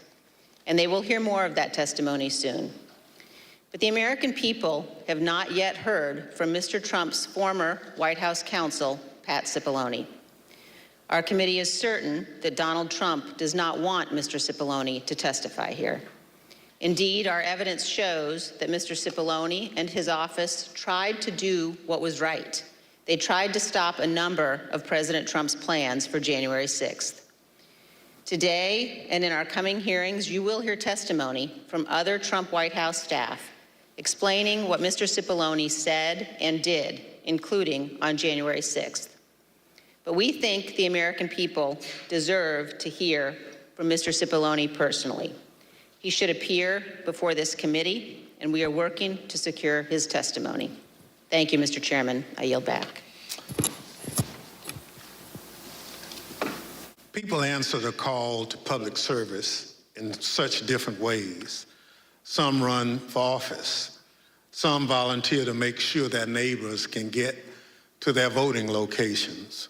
Some work at polling sites to help election day go smoothly. Some look into problems to guarantee our elections are secure and accurate, just to name a few. As I mentioned at the start of this hearing, when we talk about our democratic institutions, we're talking about these individuals and many others who do these jobs across the country. They represent the backbone of our democracy at its most important moments, when the citizens cast their votes and when those votes are counted. We've heard the stories of their courage. They've earned the thanks of a grateful nation. But for Donald Trump, these witnesses and others like them were another roadblock to his attempt to cling to power. On Thursday, we'll hear about another part of that scheme, his attempt to corrupt the country's top law enforcement body, the Justice Department to support his attempt to overturn the election. Just as we heard today that Donald Trump was deeply involved in a scheme to pressure state officials to overturn the election results, we will hear on Thursday that Donald Trump was also the driving force behind the effort to corrupt the Justice Department. Listen to this clip from the former acting Attorney General, Richard Donahue. The president said, suppose I do this. Suppose I replace him, Jeff Rosen, with him, Jeff Clark. What do you do? And I said, sir, I would resign immediately. There is no way I'm serving 1 minute under this guy, Jeff Clark. You'll hear from Mr. Donahue in person on Thursday as my colleague, Mr. Kinzinger, presents details about this plan. The chair requests those in the hearing room remain seated until the Capitol Police have escorted members from the room. Without objection, the committee stands adjourned. The January 6th Select Committee, a bipartisan committee in Washington, obviously nearly a year of investigating, and this is another hearing coming to a close before the American people. The range of the testimony today spanned from officials on the state level feeling the pressure from former President Trump and the team around him, the members of the team that he was listening to, from Rudy Giuliani to others, a relatively small circle in those final days. The intense pressure for states to do something to overturn the election on the state level, including a scheme to send fake electors to Washington. That was the beginning of the hearing today. The hearing ended with a deeply personal testimony of Wandrea Shea Moss, an election worker in Georgia, who says she feels badly. She brought her mother in too to serve our country, to help count the ballots as well, Ruby Freeman. Ruby, known in her community as Lady Ruby, but she described the anguish and the fear she has felt from the pressure, not only from the president, the former president who repeatedly used their names, some 18 times he used Ruby's name at one point, the pressure they felt out in their own community. Lady Ruby saying she no longer would wear the shirt that had her nickname, what she was known as in her community, that she didn't feel comfortable going to the grocery store. Her daughter, who has counted the ballots for multiple elections, talking about how she no longer will work in that capacity, and that she knows of no one, actually, at that one polling site who will count ballots anymore or supervise the election, given the intense pressure that they felt and fear they felt when wrapped up in this lie. I want to bring in our chief Washington correspondent, Jonathan Karl. And John, I know what you made of the beginning of this day, but this deeply personal account of the effect, what did you make of this? Well, David, as I heard this incredibly powerful testimony from these local officials, from first Rusty Bowers in the first half of the hearing in Arizona, to Gabe Sterling, Brad Raffensperger in the state of Georgia, the tape testimony we heard from the Republican leaders in Pennsylvania and in Michigan, all of whom came under this incredible pressure by the president, from the president himself, to do something that they believed was illegal. And as you listen to all that testimony, here's the thought that I think you need to keep front and center, is what would have happened if they had gone along with it? You heard the pressure they were under, the intense personal pressure, the threats on their lives and their livelihoods, on their families. What if they had caved to that pressure and done what the president wanted? And then add on top of that, what if his vice president had caved to the pressure? We heard in the last hearing the pressure that Mike Pence was under, and you realize that this country came far closer to seeing a total breakdown in our democratic system, the overturning of our presidential election, and that it was the brave actions of ordinary people, including Lady Ruby and her daughter, who simply did the right thing and didn't cave to the pressure. But there was no guarantee that would happen. And now in this country, there is a campaign of vengeance being waged against those who denied Donald Trump what he wanted. We saw, in South Carolina just over a week ago, one of the Republicans that stood up to Donald Trump after January 6th lose his seat in Congress. Liz Cheney herself is facing a very tough re-election campaign as Donald Trump has made her defeat his top priority. And throughout the country, you see people who repeat what Donald Trump has said, those lies, winning elections. And it raises the question, what happens next time? What happens next time if the people in positions of power don't do what these people did and did their duties despite the immense pressure that they were under? That is the question. John Carl, live on the Hill, watching this hearing with us, as he always does, talking about the intense pressure not only on state leaders across this country. You talked about the Arizona Speaker of the House, who was an ardent supporter of former President Trump, a staunch supporter for so long. But when faced with the pressure from former President Trump, Rudy Giuliani, and others, he held to his position, talked about the deeply personal toll, though, the friends he lost, the fellow lawmakers' support that he lost from them as well, the daughter who was fighting a health battle privately at their home, and then the threats that they received as a family during all this, ultimately losing his daughter after the January 6th attack, and the weeks after that, the unbearable toll on that family, going through what they did publicly and in private as well. I want to bring in Governor Chris Christie and Heidi Heitkamp, former senator from North Dakota. First, Governor Christie, you had said at the top half that you thought the Arizona Speaker perhaps was the most powerful witness so far put forward by this committee. I'm just curious, do you think that this is landing, particularly on a day like today when you hear from the Arizona Speaker and then we hear that deeply personal toll from Wandrea Shea Moss and her mother, Lady Ruby? Do you think it's landing across the political spectrum in this country? David, this is the thing I think that kind of lands over time, especially with Republicans. I think that Democrats obviously, in the main, have their point of view on this and have come to conclusions based upon well before what was going on in the hearings. I think that, it's independents and persuadable Republicans who are the target for this. And I think this is still going to take more time as we go forward. It's an accumulation of weight, David. There's not one silver bullet piece of evidence that will convince someone and make them have an aha moment. But it is the accumulation of all of this testimony that over time, I think, will get people to a point where they really begin to seriously doubt or just completely disbelieve what President Trump has been trying to sell since election night of 2020.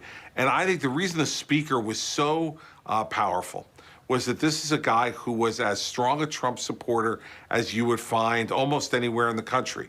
But he drew that line of distinction between supporting someone politically, but also following his oath and following the law.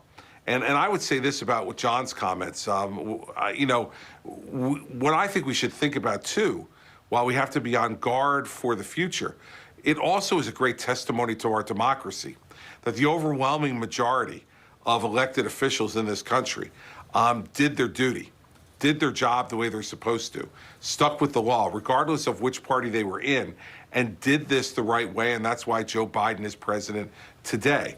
And so I have great confidence in our democracy. And while we all have to be on guard for these things in the future, I think when you hear the testimony from someone like the Speaker and Secretary of State Raffensperger today, David, you've got to have a lot of confidence in our democracy, because those men were under enormous political and personal pressure, and they did not yield. Governor Christie, our thanks to you as always. I want to bring in Senator Heitkamp on that point you just heard Governor Christie say. Obviously, we're living these deeply polarizing times. Many in this country view this committee as a partisan committee, though there are a couple of Republicans on the committee. But what do you make of that point from Governor Christie, that it's the accumulation of these witnesses and information, and that this is going to take time, but that it will land with the American public? I think the question is whether the majority of the Republicans who still say they would vote for Donald Trump feel the same after they hear how he literally ruined Lady Ruby's life and changed her life forever. And, will that sink in? Well, making it very personal, I think, was very smart from the committee. Where I maybe take a little bit of issue with the governor is he said, look, all these people did the right thing. You heard from Ms. Moss that the people who were in that room, the professionals who year after year ran those elections, they aren't there anymore. Who's replacing them? Are they getting replaced by partisans? Are they getting replaced by people who will bend to the pressure? And I think the important thing that we need to take from these hearings is to encourage people of integrity to continue to serve, because today we heard from Republicans and election workers with incredible integrity who stepped up. But is that our future? If we don't expose this cancer, our future may in fact be election officials who will bend to the whim of someone like Donald Trump, the ultimate voter. No question, we need election workers to keep this democracy going. Senator Heitkamp, our thanks to you, and that is also a point very well made. You heard the committee there say that the system held, but barely. And that's what we're watching play out in great detail. All of this information now coming out nearly a year into this investigation. I want to bring in Pierre Thomas, our Chief Justice Correspondent. Two important questions for you, Pierre, coming out of today from the Justice Department, where they stand in their investigation. First, on criminal investigation into the threats against election officials across this country. You've got some pretty eye-opening numbers on the number of investigations currently open. David, yes, we do. There are dozens of investigations currently open, and we also know that the Justice Department is aware of at least 850 threats to election workers during the 2020 campaign and the election thereafter. So, David, this is an enormous issue that is out there where election officials fear for their safety, and I was struck by what Ms. Moss said, that she doesn't go anywhere anymore, that she's afraid to. She left her job. The fact that her mother was reached out to by the FBI, who told her it was not safe and she had to leave her home. This is not just about numbers. This is about the impact on actual lives, David. Pierre Thomas, the second question to you, as far as the investigation is concerned, comes to this notion of fake electors, this scheme from multiple states to try to throw out the slate of electors from the American people who had voted in each of those states. The voters' will versus the list of people they came up with as these fake electors. This was the image they put forth from the committee, the real slate of electors on the left, and that was the fake list as an example that they showed. But this came from multiple states. Where does the investigation stand on that? David, my understanding is the Justice Department is trying to get to the bottom of who hatched these ideas, who was involved with coming up with the scheme, and they have to answer the fundamental question. Was this simply a misled notion, or was this an illegal act of fraud? I'm being told that the question is whether this involved fraud, and the FBI and the Justice Department is trying to get to the bottom of that very question, David. All right, of course, you're going to keep us up to date on that, Pierre. Our thanks to you. I want to bring in Rachel Scott because she has some reporting at this hour. Senator Ron Johnson's name came up today during this testimony, Rachel. The committee reporting that according to their testimony and what they've uncovered, that Ron Johnson wanted to hand deliver lists of fake electors from a couple of states to the vice president, but he wasn't allowed to do so in the 11th hour. What more have you learned, and have you received any reaction from the senator's office? And David, I reached out to Senator Ron Johnson's office, and I just got a statement. I want to read you part of it. It says that the senator had no involvement in the creation of alternate state of electors and had no foreknowledge that it was going to be delivered. They call this a staff-to-staff exchange, saying that no action was taken. Important to note here that no action was taken because it was the Pence staffer that pushed back, saying that that fake slate of alternate electors should not be delivered to the vice president. And this does not answer the question of whether or not Senator Johnson actually had any intent of delivering to the vice president. It remains an open question on whether or not the committee is going to ask to speak with Senator Ron Johnson, David. Many more questions ahead, not only from the committee, but from the Department of Justice, potentially, as Pierre just reported, when it comes to these fake electors. Rachel, our thanks to you. I want to leave you at home with this final thought from Ruby Friedman. She was the mother who helped out her daughter working the election as well. She said, "There is nowhere I feel safe, nowhere. Do you know how it feels to have the president of the United States target you? The president of the United States is supposed to represent every American, not to target one, but to be targeted. Me, Lady Ruby," she said, a small business owner, a mother, a proud American citizen who stood up to help Fulton County run an election in the middle of the pandemic, both saying they no longer will do that. The next hearing is set for Thursday, 3 p.m. Eastern. Of course, we'll be right here. Our coverage continues in the meantime. ABC News Live, abcnews.com, and of course, just before 4 o'clock here in the East, I'll be back with the entire team for World News Tonight. For many of you, your local news begins shortly here. I'm David Muir in New York, and I'll see you soon. Good day. This has been a special report from ABC News.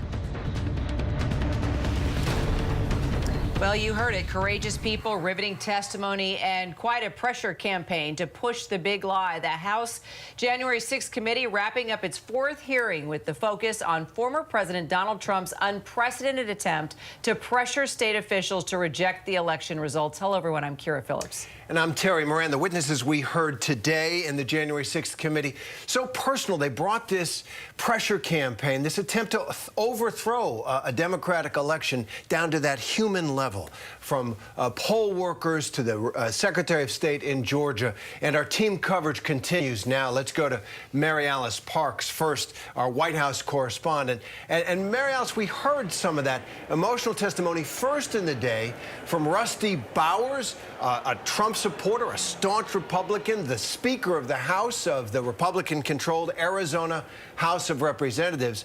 And he really came to say one thing. He talked about the pressure campaign, but he talked about how his oath to the Constitution transcended everything.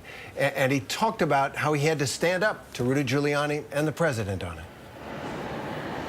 Yeah, and Terry, he got emotional in that moment where he talked about how it was more important to him to put his oath to the Constitution and the rule of law above anything else, above what the White House and the former president was asking him to do. And there was another really powerful moment where he seemed to get emotional as well, almost fighting back tears when he was reflecting on the words of Ronald Reagan, who he said he admired greatly, and who talked about how the key tenet of this country, of democracy, is that leaders accept the will of the voters, even when they don't like the results, even when they don't like that they lose, that we are a democracy where leaders step aside if they lose elections, and that is fragile and not guaranteed for tomorrow. And let's bring in our Chief Washington correspondent, John Carl now. John, just listening to the local officials coming forward and giving exact details of this pressure campaign that the president and his posse put on all of them. And we also saw how just the American people stood up and didn't give in to the intimidation and the harassment. I mean, we saw today how ordinary people were so brave.